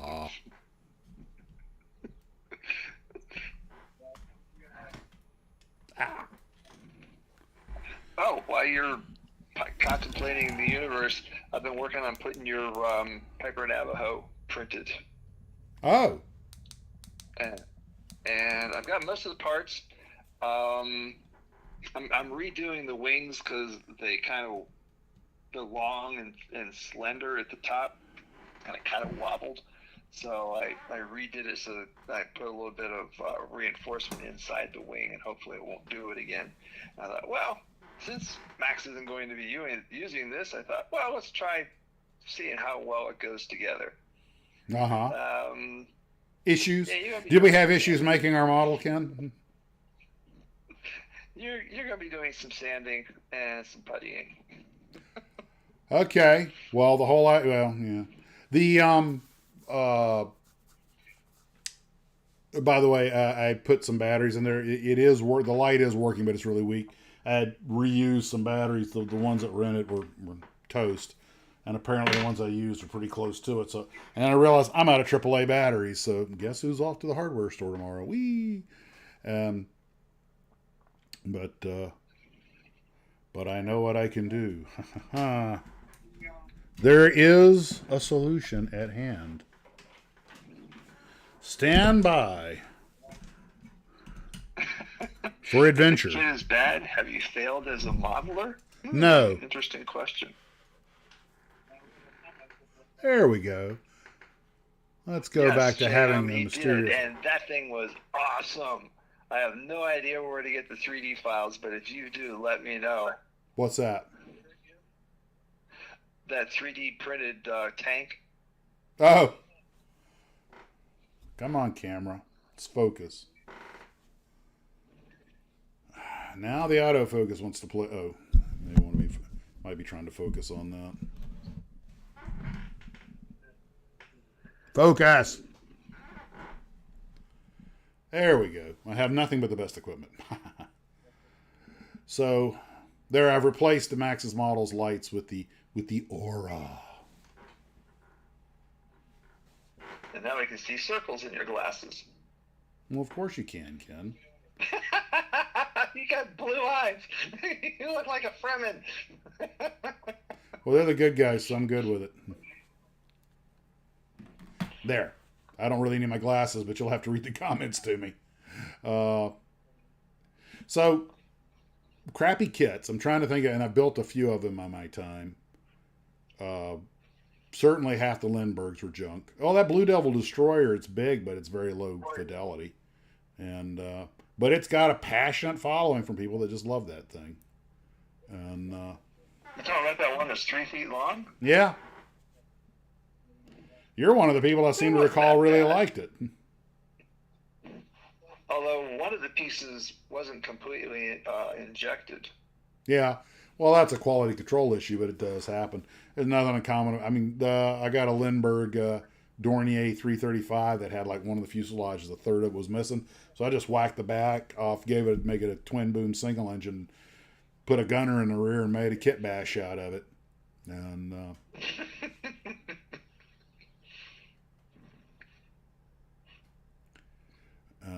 boy, more plastics to sink. Natasha says, I feel like I had cough syrup. You wish she had cough syrup, maybe. I just disconnected something. My heart's still beating, so it wasn't the pacemaker. Oh, Sluggo. Oh, God. That was bad. What? Oh, God. I'm not even going to say that one. Max can read it if he wants to. Okay, that's only mildly terrifying. And now you know I keep my address a secret. But I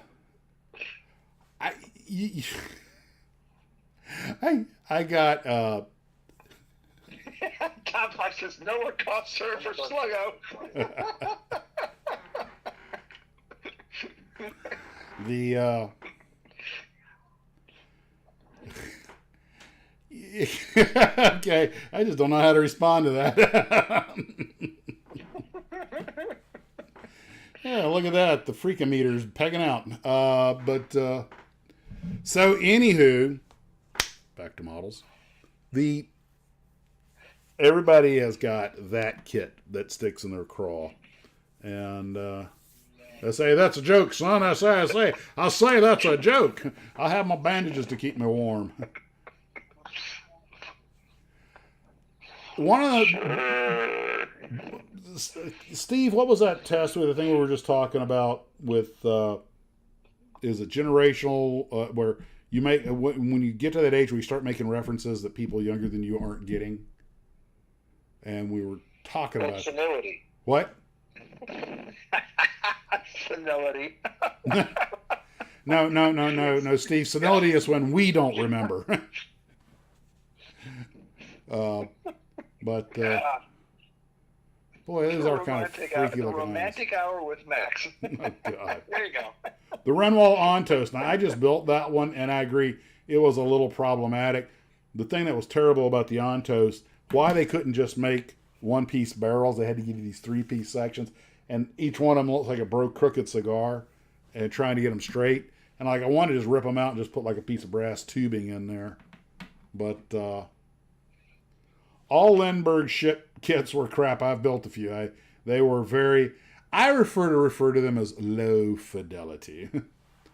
And styrene tinder. AMT cars, I would have needed cost. The Lindbergh electric motors. That's Atlantis B-58 is indeed a poor kit. Lower left wing fit is awful. Had to trim and fill. That's what happens when you use a 60-year-old mold. And I even bought a Palmer 70 Mustang. Well, you know what, Rob, though? Getting these crappy kits and trying to make something nice out of them is half the challenge. I mean, that's the fun. When you get a Tamiya kit that looks perfect, falls together, you know, I mean, it's a beautiful model when you're done and it's a fun to build, but yeah, you haven't exactly gone through the crucible of making a Lindbergh kit look realistic. Or as Bruce likes to call them, Flashberg.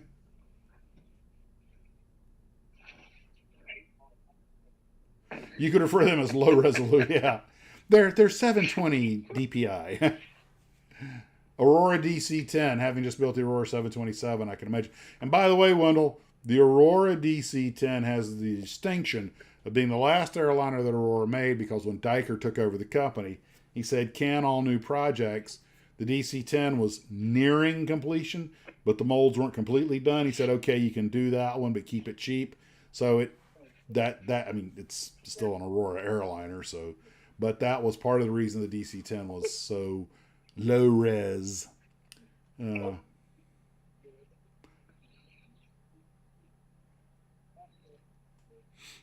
What's the matter? Up for a challenge. No, Rob, I don't write off a kit because one kit is difficult, but some companies have, that's kind of their modus operandi. Like Mach 2. And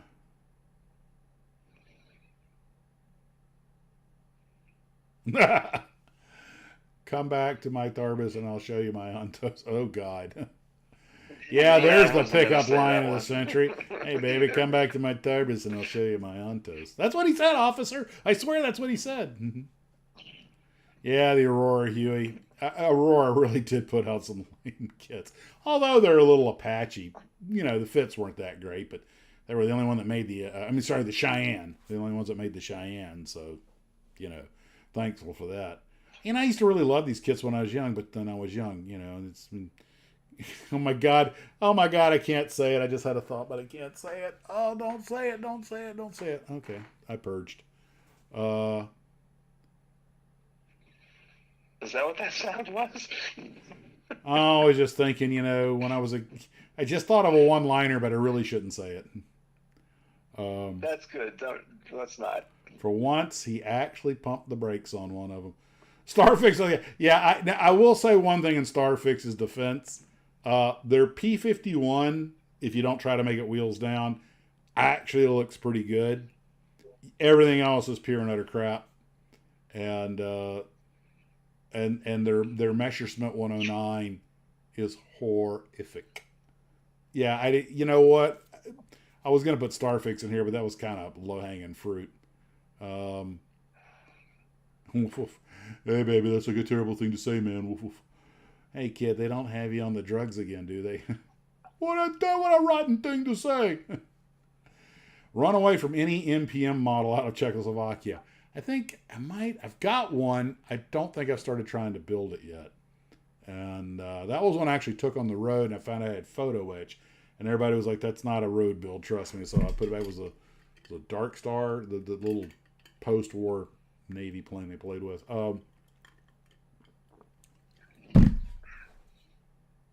Never could figure out the rudder on my Missouri. I built the Missouri as a kid. I think it was one of the first ship models I completed. Do you remember every model you've ever built? No, I do not. In fact, I probably built models. If somebody said, "Have you ever built it?" I would say no. And even if I looked at the kit, I wouldn't remember doing it, but I probably did. And The well, Missouri was Revell's first model kit. oh, that's right.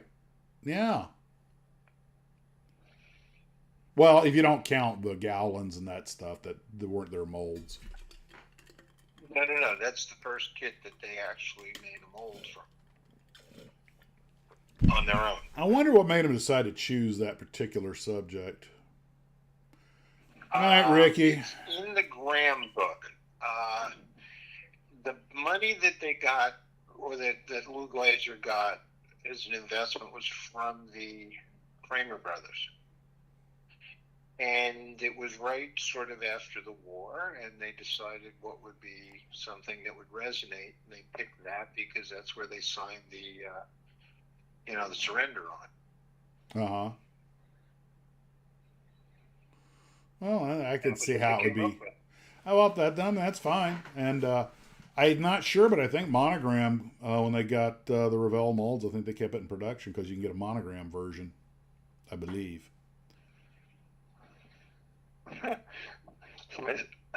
Richmond says they sell the Revell Missouri as the North Carolina. Quite a stretch.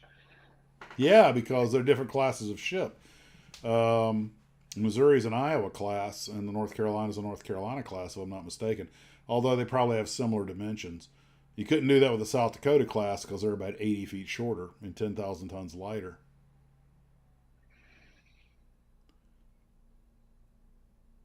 Can anybody tell me how you spend 2 hours trying G? I'm not sure what that means. Well,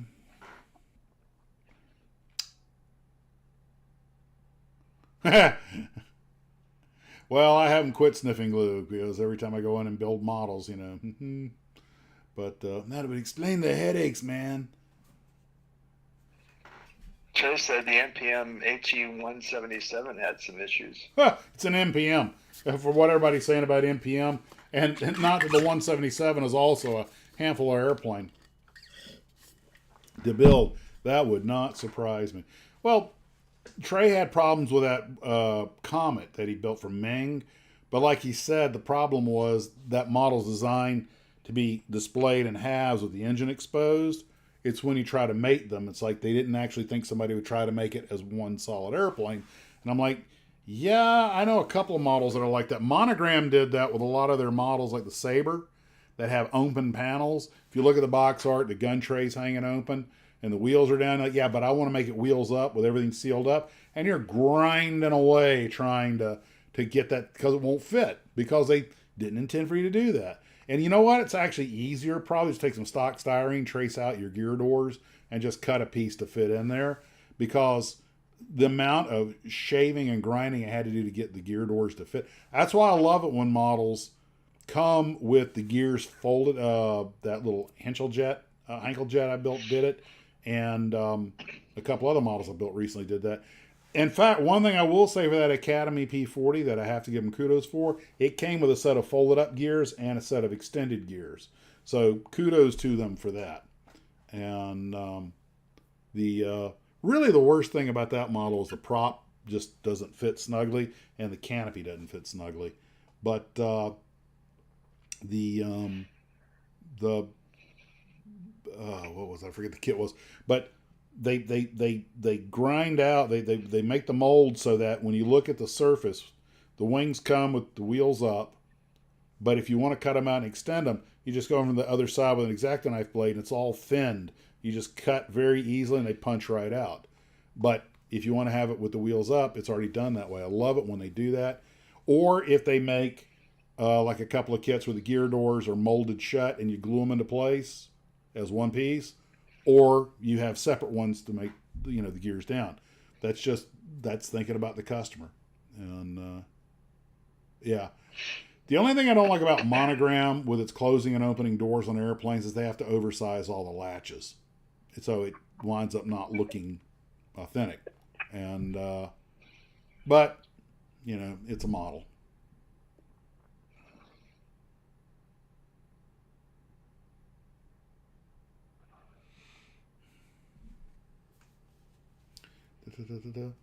Just reading some of the comments here as soon as.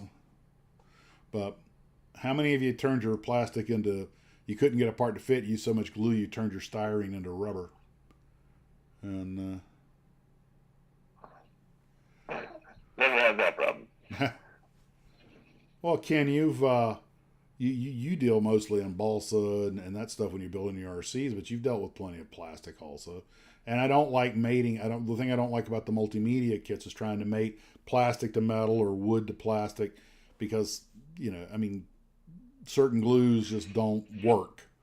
And Right. you can use all the testers you want on a metal part, it ain't adhering. And the stuff that's hot enough to work on the metal will melt the plastic. So it's not so bad when they have Probably something the that best thing would be to etch the metal so it gives the glue something to grab onto. yeah, but then you wind up. I mean, you can use CA glue, I guess, but that doesn't always give a real strong bond on metal. Oh yeah, it works well on metal. Really? CA works great on metal. Oh, okay. Well, I guess that's why they have you using CA with brass. Ah, God, CA is so messy to work with. At least it's always been my experience. Yeah, it can be kind of stringy, And especially when you use the thickened stuff.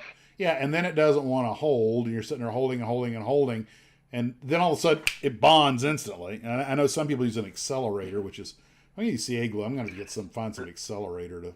Well, but the accelerator weakens the bond. Oh.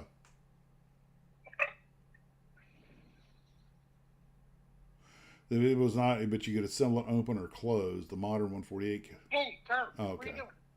I remember building a P39, God, 40 years ago, 30 years ago, but the one I got didn't give you the option of door open and shut. I think it was just closed. I could be wrong with that. But I think Yeah. it did have the engine panel was off. You could put the engine panel on.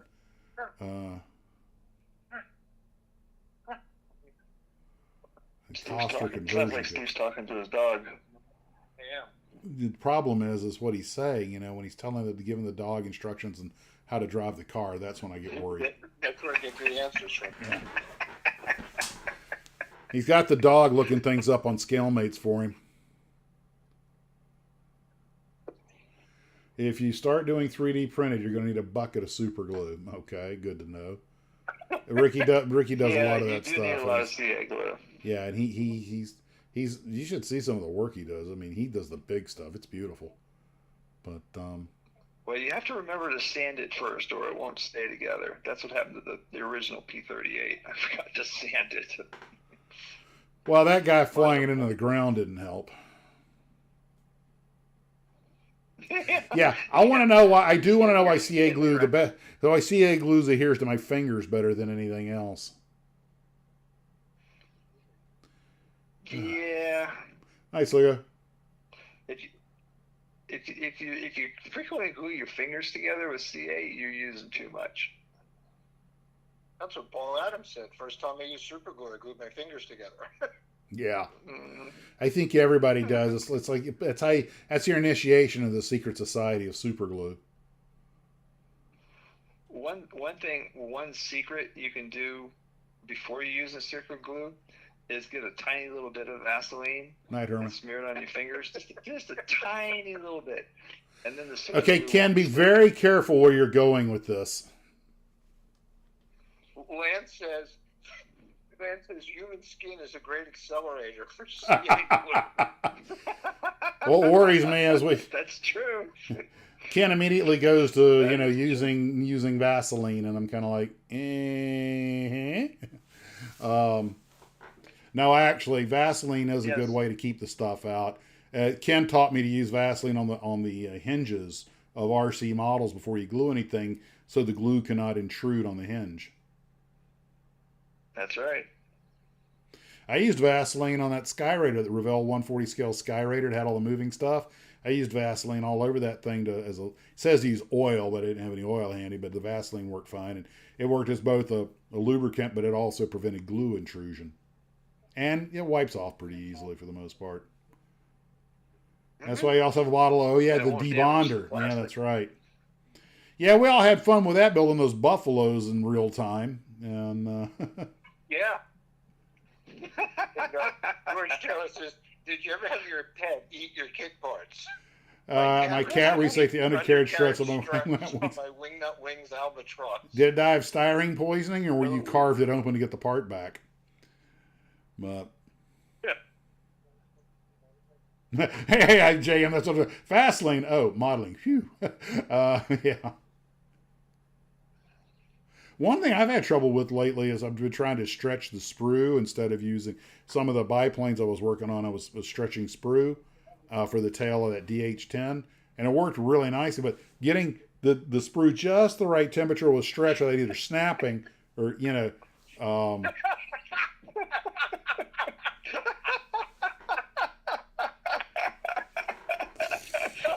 That's what I was worried about when you brought up the Vaseline.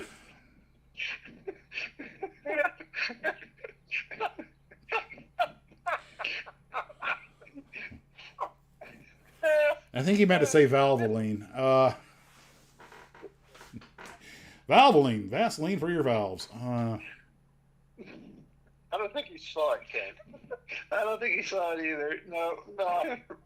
Rob Altus said, Vaseline, lube, is this the right stream? Yeah. And then the crowd said, Vaseline, Florida birth control. Oh, here you go. If you do a lot of sculpting with the green stuff putty, Vaseline keeps it from sticking to the tools. Oh, that's a neat trick. He's ignoring us. All right, fine. What sort of glue is that cured with an ultraviolet light? Those are resin. Those are resins that you use the. Those are resins that you use the UV. I know that because my dentist used it to seat my crown. But also, when I was looking at 3D printers, they use the UV light. They dip, light, and so that's resin that does that. There's probably maybe something else, but that one I'm familiar with. They do use UV light to harden the resin, but it's not with dipping. No. Art Bell CA glue The uses reason it was up and down is Massive live streams, the pinnacle of tangents. Can a tangent have a pinnacle, or is the tangent the pinnacle? Or is the pinnacle the tangent? Do you know, it reminds me of a time. I've heard it called UV glue, epoxy resin. There's epoxy resin. Yeah. Step by step. Have you ever gotten so frustrated waiting for glue to dry, you put your whole model together by heating up the plastic and just sticking it on there and letting it cool in 3 seconds and you're off to the next part? Just make sure you don't grab the vapor rub. Oh, man. God, that's going back again. Microwave kits. While the medium is in the message. But the... everybody stick your least favorite kit in the microwave for 20 seconds and let's see what it looks like when you're done. It'll be a painting by Salvador Dali. Why tangent and no sine or cosine? just Not even going to comment on that one. Is that cosine or cousin? But shake him. We helped. If you're in America and you're over 50 years old, you'll get that. Shake him back. And we helped. Dear God. Makes... You can't sin without a cosine. I know. Well, yeah, it depends on how you pronounce it. Microweld uses glue to melt. That's right. And I think it was the microweld, the stuff that dries super fast. So you basically have to hold the parts together, dip it with a metal rod, dab it on there, and you're done. And you have to use a metal rod because anything else, it'll pretty much dissolve. John Ashley Smith says, I still have a pellet gun for kids that get me really We've all irritated." been there, done that. Well, that's one of the reasons I was really intrigued by that exploding stuff for shotgun for targets. You know, the exploding targets. I was like, how can I use this with a model? Yeah. Because yes, in Florida we do sell explosive targets for shooting. Problem is none of the ranges will let you use it. Natasha says Max has tangential processing. It's like following a ping pong ball in a lottery machine. It's like following the ping pong ball that got out of the lottery machine, went down the stairs out in the street, and down in the sewer. But most three is shake and bake used in Talladega Nights. Yep. For those who don't know, shake and bake was a cooking product that was popular in the 70s, and I guess it's still around. You just you had a plastic bag with this powder, and you drop your chicken in there. You would shake it, and it coated the chicken, and you stick it in the oven and bake it. Shake and bake. And a famous commercial about Tannerite. That's it. 'Cause America. And yes, Tannerite. I love the name of that. I load my targets with Tannerite. It is technically not classified as an explosive. But if you hit it with a projectile that's over 40 grains going more than 2,200 feet per second, it will cause instantaneous combustion. And people pack their targets with it, so when you hit the target, it goes because just shooting it ain't enough. We want it to explode, cause America. And Tannerite equals fun model times.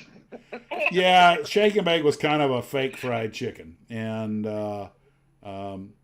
they had shake and bake for other meats. That's right.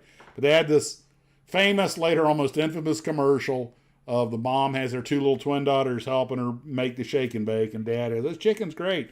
It's shake and bake, and the two little girls together, and way helped. And it's right up there with the Ronco Pocket Fisherman, It slices and dices and makes tons of julienne fries, and boy, does it catch fish. God, I miss the old Ronco commercial. Ron Popeil. That guy might as well be on the money. He is about as American as America gets. And Tannerite, Institution. Tannerite, just when you want to use rapid, unscheduled disassembly. When it absolutely has to be deconstructed. Yeah. Yeah, Ron Popeil. If you guys don't know who Ron Popeil was, go look on YouTube, see some of the old Ronco commercials. And Ron Popeil, I never met the guy. I don't know anything about him other than what I've read. But apparently he was quite the character. Yeah, he's passed away. And he was extremely clever. I mean, do you remember when he had the spray hair in a can? Yeah. You take a piece of paper with a circle cut out, put it over your bald spot, spray this skin-safe spray paint that matched your hair color, and you know what? From a few feet away, it actually worked. Until people got close. And here, Trey says Phil Swift should have done Ronco ads. I wonder what that would have looked like. Phil Fox goes, where else can you talk about Tannerite, Vaseline, and the Pocket Fisherman? Welcome to Max's Models. But Johnny Ashley says my cousin still has the Pocket Fisherman. He takes it on vacation with him. Why not? Hey, I was in Panama, down in the canals on the Army fishing. Me and my buddy got some rod and reels from Rec Services, went down. But they only had big hooks, and around the jetties, you only get the smaller fish, so we weren't catching anything. And there were these two Panamanian locals with pocket fishermen casting. About every third cast, they were reeling one in. And I was like, man, Ron Popeil should be down here filming this. It was Ron Popeil the one? He wasn't the one behind the Ginsu knives, was he? Yes. Yeah. The Ginsu knives. But wait. The bamboo steaming. The bamboo vegetable steamer. Bowls. Yep. But And wait, there's more. Those bamboo steamer things, he had to deal with Woolworths. Every Woolworths store in North America had an end cap with that stuff. And they had a Fairchild projector that continually ran the commercial. So at the end of the week, the store manager would take inventory and send this form in to Ronco, and they would ship to the store whatever he ordered. And the next order would have another order form. and you'd order everything every week as the program went on, and it would be for a couple of months. When it was over, you'd take the last order form, and you'd add up how much you had left. You'd send it to Ronco. They'd send you a credit, and you'd throw the stuff out. Yeah, John, you came on at an odd time. We ran out of model slides a while ago. We were talking about worst kits, so now we're talking about Ron Popeil. That's right. He did the Slice-O-Matic. Remember the Slice-O-Matic. Slice-O-Matic? Hey, you know you're part of American culture when you're when you're mocked on one of the first skits by Saturday Night, the Bass-O-Matic. That's right. I mean, Bass-O-Matic. I think they did more for Ronco than all of his commercials together when they mocked him. The Bass-O-Matic. Let me tell you something. When you used to go to the Housewares show in Chicago, he had 6 Lincoln stretch limos, Ronco 1 through 6. All they would do would go to hotels and pick up buyers and bring them to Morton's. And then take them back to their hotel, and he paid for all their meals and their chauffeurs. It was amazing how much money that guy made. Didn't his wife try to kill him? I'm not familiar with that. I don't remember that, but... Why didn't Revell ever advertise on TV? Very few kit models are ever advertised on television because the economics didn't work out. And there have been a few. Somebody sent me a kit model commercial from television, and Estes did it for a while with William Shatner when they're trying to sell their Star Trek flying models. But generally speaking, kit models have never been a medium that television advertising worked in. Television gives you a broad audience, but because the kind of people that built models already knew what they were. It was always print. Yeah.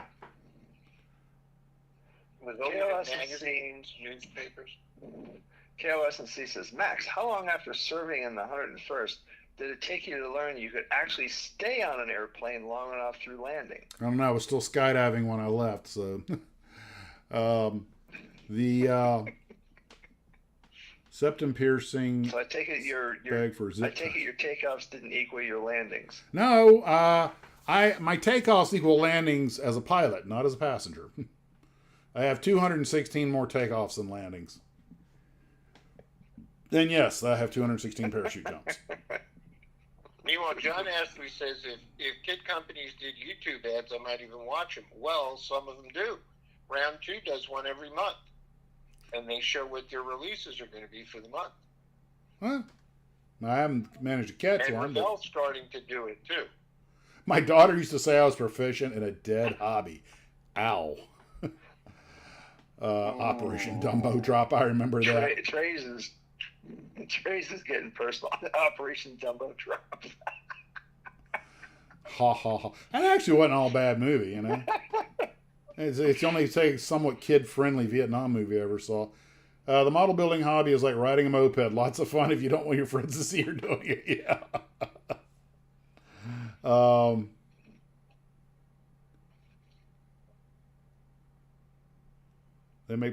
They use multiple parachutes, but yes, they do make parachutes that big. That makes them actually huge parachutes. And but remember, the bigger the parachute, the more altitude you need for it to deploy.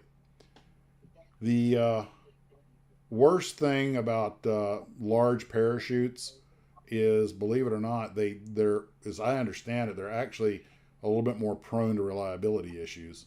The standard Army parachute, the T-10, that they used for 60 or 70 years, especially once they got the anti-inversion net mesh on them, were almost 100% reliable. The big ones had a few more issues. Anytime you have multiple parachutes on one item, there are deployment issues. Even one of the Apollos had a parachute that didn't open. But only 2 of them had to. Yep, the tagline, but wait, there's more. That was made famous by Ron Popeil commercials. If you order now, in the next 15 minutes, you'll also receive the baby Ginsu. Tsar Bomba chute. Man, if the Tsar Bomba's parachute had not opened, that crew would not have gotten out of there alive. And they said even with it, they told him it's only 50-50. Tsar Bomba. Who makes a 30 megaton bomb? Or whatever that thing had. It was ludicrous big. And I learned to ride on 2 wheels on a shipmate's Vespa in 77. You remember the old Ron White thing about the Vespa? She's like, you don't know how to ride a scooter. He goes, I've been riding motorcycles my whole life. Turns out a motorcycle is not a scooter.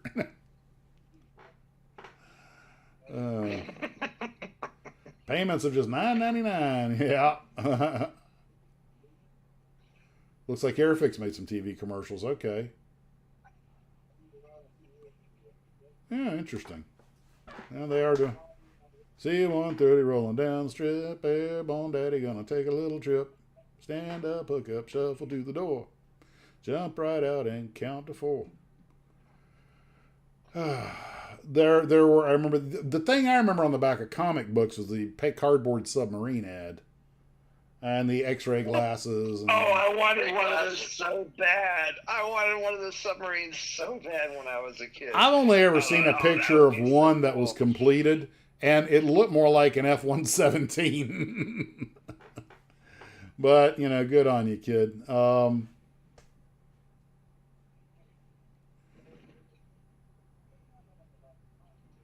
There was an RC-30 shadowing it. Okay. I wonder if they knew what they were dropping, because that would have been one heck of a surprise. Oh, yeah, the sea monkeys. What are those? Shrimp brine or something, What about Uncle Milton's ant farms? Oh, yeah, the ant We had one farm. of those. Yep, sea monkeys, ant farm. We had one. There was, and pardon me if I'm waxing a little too nostalgic here, but when you're a kid reading a comic book and it's got all this ludicrous junk back there, but to a kid, this is a fascinating world of the unknown, and it's in this magical place, called the loading docks of Chicago. Where was it? These places were all out of. Was it Denver or Chicago? I forget where. I think it was Chicago. Yeah. There's this magic land called Chicago where they raise sea monkeys and make cardboard submarines and X-ray glasses. They started corruption in government on a massive scale. Hey, you got to give them credit. They know how to do it right. Yeah, they did. The TG&Y, toys, games, and yo-yos. My golly, all the names of play. If you'd told me when I was a kid that TG&Y is going to be here forever, they'll always be Kmart. Kiss will never break up, nor will Casey and the Sunshine Band. And what? Monogram and Revell, they'll be making models forever. In a strange way, they still are. In a way. Aurora never died, they just rebranded.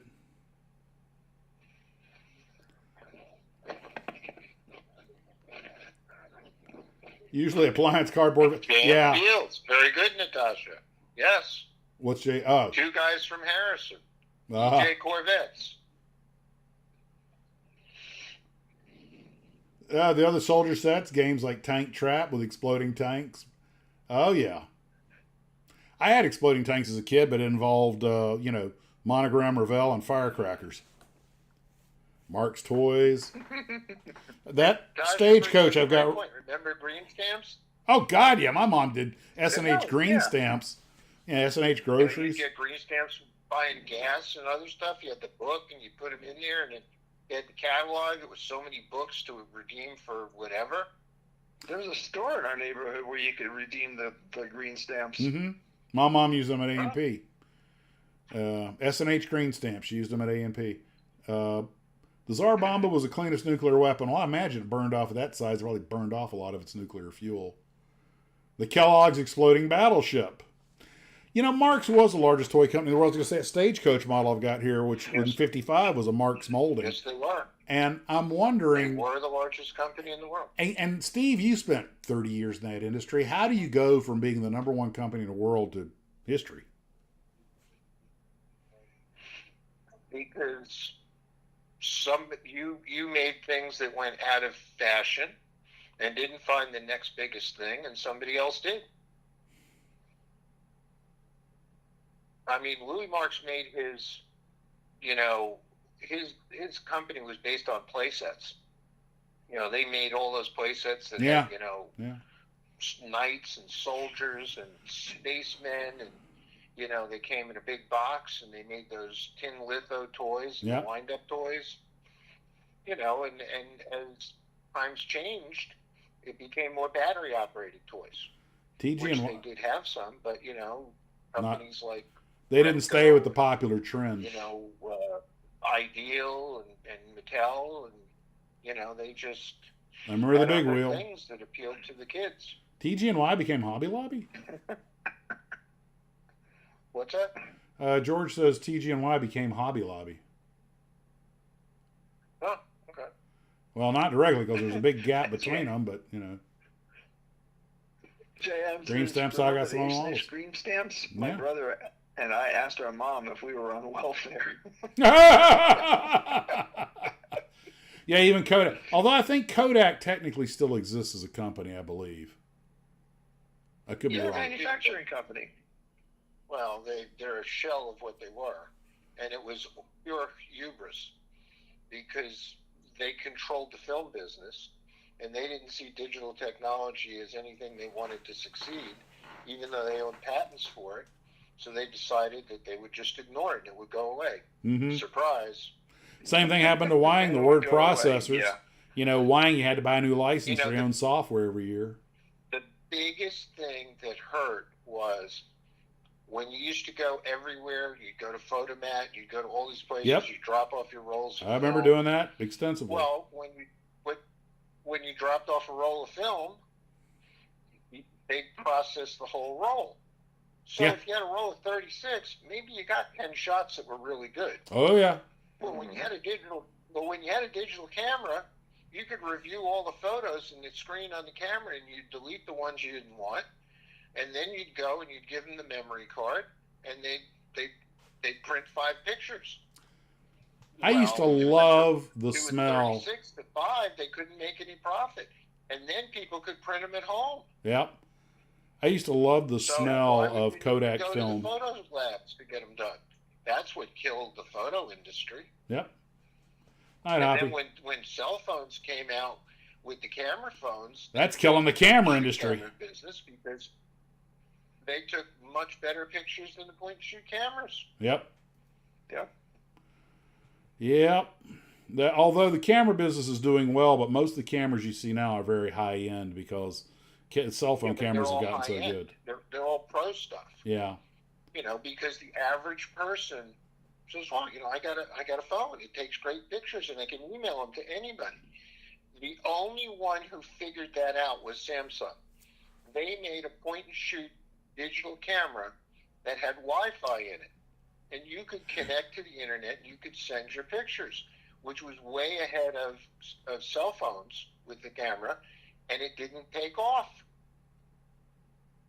But once they put them in the cell phones, that was it. It killed the point-and-shoot camera business. Yep. Yeah. Times change. I remember, you know, the digital stuff. I had my headshot done by a guy who used a digital camera. He explained to me how it worked. I was like, wait a minute, you mean no film? And I mean, you know, it was a paradigm shift. On a little card. Well, that's Yeah. just like we're talking about 3D printing and models. Is it the future of models? It's a major paradigm shift. You know? Absolutely, it is. I'm about to send you a kit that I 3D printed. There you go. You will see Kodak actually invented model digital kit photography and companies- sat on it to save their model business. kit- Yeah, you're absolutely right. They sat on it model because they kit thought companies will transition into file selling companies. well, yes. They And- will have guys that will develop the files, and you will download the file for $40, $50, $30 and print it on your 3D printer at home. Paul, I still have my That's what the 35. model business is. I still have my DLSR, DSLR. God, I can't remember the initials. My big Sony A65 camera and some lenses, and I occasionally use them to photograph models. But when I do a quick and dirty build, I just snap a few pictures of the cell phone because it's just for my own channel. But no, you're right. A lot of people don't even have cameras anymore because of that. Well, They don't. but John's right. Fastsport's talking about how, you know, Kodak invents the digital camera and then thinks they're going to save their company by burying the technology. But guess what? It's like the atom bomb. They asked Oppenheimer, could the Russians ever get the bomb? He goes, physics is the same for the Russians as it is for us. You know? See, actually, it was Fuji who developed the digital camera, and they used a metal floppy disk. And Kodak is the one who put Fuji in business, because they couldn't figure out how to make film that would process in the climate over in Asia. Ah. And Fuji was originally like a Kodak licensor, and they figured out how to do it and started their own company. That's where Fuji came from. Well, Ed Bender And then brings up. They turned around and they developed a digital camera. Kodak had patents on the technology, and then because Kodak was much bigger than them at the time, they just squashed the technology. But all the other Canon, Nikon, Olympus, they developed the technology and pushed it. Well, Edward brings up an interesting point. You know, during the Trinity test, and I think the history guy may have covered this. Kodak knew the government had done something. They didn't know what, because apparently the bomb, I don't know, it was the radiation or what it was, affected the film industry. I forget what it was. I forget the story behind it, but somehow it affected film a long way, hundreds of miles away or whatever. Like, you know, what did you guys do that created all this? You know, I gotta look that up now and watch a few old Ron Popeil commercials. Yeah, but well, that's just like when we took whoever it was took the first photos of the far side of the moon, sent the data back. I think it was a British fax machine was the first one to actually get the picture. And Ken, No, that's not right. Okay, spit it out, Ken. Okay, the Russians actually landed a probe on this side of the moon. It wasn't the far side. Okay. And they actually used fax machine technology to take the picture and then transmit the picture back using fax technology. Well, the British, somebody in the British, somewhere in Britain, they knew that they were doing this, and they were monitoring what the Russians were doing, and the Russians sent back a picture of the moon's surface, first ever taken, but the Russians didn't capture it for some reason, but the British did. And so the next morning in the newspaper, the British showed the first picture ever taken of the moon's surface. The Russians had the second picture taken. Ah, well, there you go. Well, guys, that's it. It's after 9 o'clock, and I want to thank everybody for coming out and having a good time with us. I hope you enjoyed a little bit of fun. Film fogging from nukes. That was it. Yeah, I have to go watch the thing on that again. So next week will be a Friday night live stream, because the following day I'll be down there for Ken's birthday. Ken, Yay! Here is your present and your card. So I've got it right here. So it's big, and you're gonna love it. And I'm gonna fax it for you, Ken. Just don't use a Russian fax machine. There you go. But well, that about wraps everything up. And again, folks, I want to thank everyone for coming out with us tonight. Hope you had a little bit of fun. Guys, I'll let you say your adioses, and we'll let everyone go. Who wants to go Well, first? guys, thanks for coming out and participating. We love to have you enjoy our conversation and add to it. We look forward to seeing you next week. Thanks for joining us this evening. I hope you had some fun, heard some interesting things. I know Captain Tangent refrained a few times from going off, but for the most part, we did lots of good tangents. So hope you all enjoy those. Bad kit models. Oh, okay. Well, guys, That was one. yeah, I got to find that Marasani 262 now, see just how bad it is. It lives down to reputation. Guys, take care of yourselves. Thanks for coming out. We'll see you later. And as always, model on. Spill the black when I lean back. It looks like my desk was taken flat. Decals flying to the floor. This kit's a mess, but I'll build some more. Oops and splatter everywhere. Painted in my hair, but I don't care. Clumsy hands and crooked wings. Building chaos. chaos makes me sing.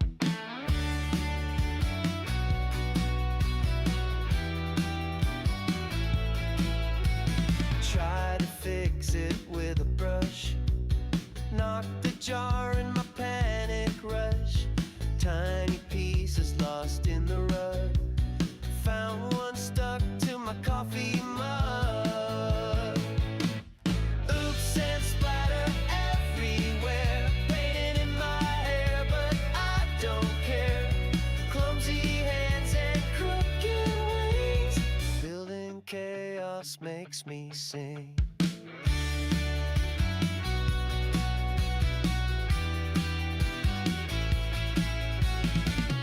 Glue on the table, glue on my thumb.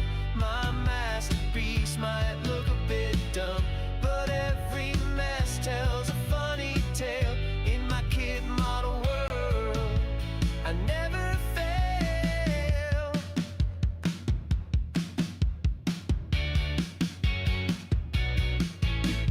Missed the instructions, winged it instead. Now the plane's got a tank's tread. Painted a smile on a robot's face. Accidental art in every space. Oops, is that an awful wear? Paint in my hair, but I don't care. Clumsy hands and crooked wings, building chaos makes me sing.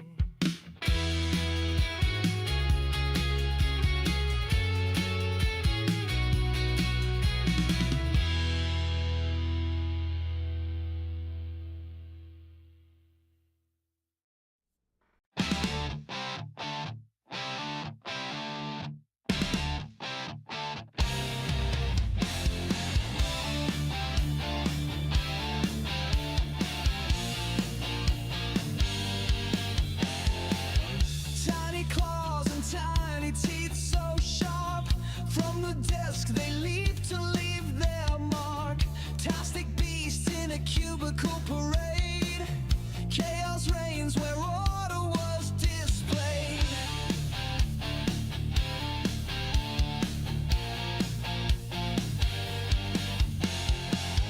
Model tanks crushed under tiny feet. Roll-ups, it's a miniature feat. Planes in pieces scattered on the floor.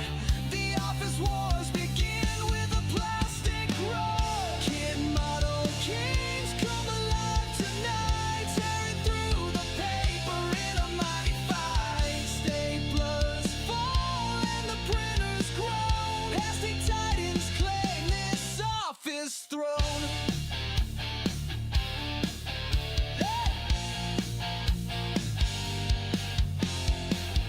Coffee spills as they charge the break room.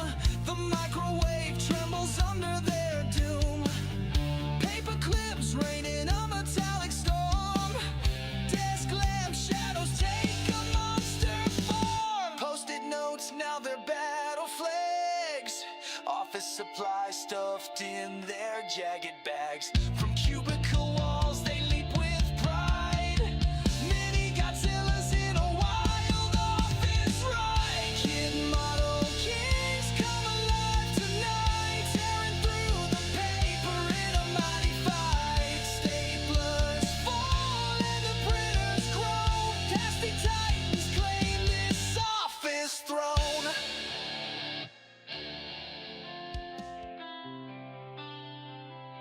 Kit model kings come alive tonight, tearing through the paper in a mighty fight. Staplers fall and the printers groan. Tasty titans claim this office throne.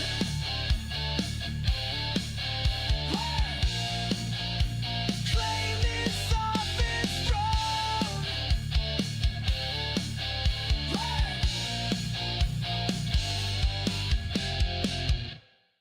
The box is staring me right in the eye. A model kit with wings that want to fly. The couch is calling with a lazy embrace. Decisions, decisions, I'm stuck in this place. Build it up or zone right out. Plastic dreams or a rerun bout. Hands are itching, remotes in sight. Will I craft or binge tonight? Instructions whisper, take me slow, but the TV's glow says, let it go. Glue and paint or popcorn in hand, I'm caught between two promised lands. Build it up or zone right out. Plastic dreams or a rerun bout. Hands are itching, remotes in sight. Will I craft or binge tonight?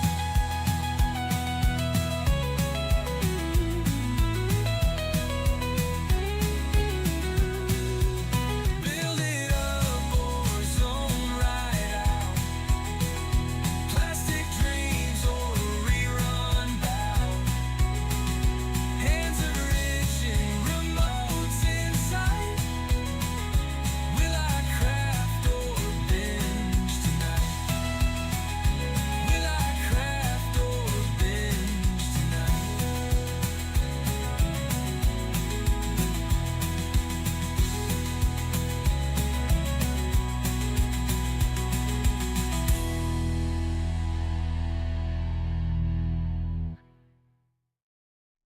"50 years and counting, still the same old parts. Tiny plastic pieces, breaking fragile hearts. The box is faded yellow, instructions hard to read. But we keep on building with the patience that we need. The wheels don't spin, the doors won't close. Glue stuck to my fingers, it's how it always goes. The decals peel, the paint won't dry, but we laugh and we love it, don't ask us why. Oh, timeless pieces trapped in their prime. You've been outdated, but we don't mind. From grandpa's hands to the kids today, you're a mess of nostalgia we can't throw away.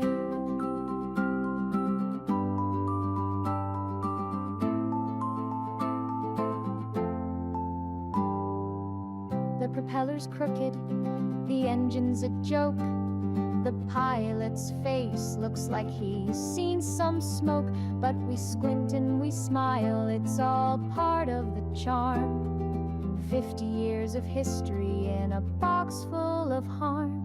Why update perfection? They must have thought a masterpiece of chaos, the joy we've sought. Generations of builders all shaking their heads. Still we sit at the table, ignoring our beds. Oh, timeless pieces trapped in their prime.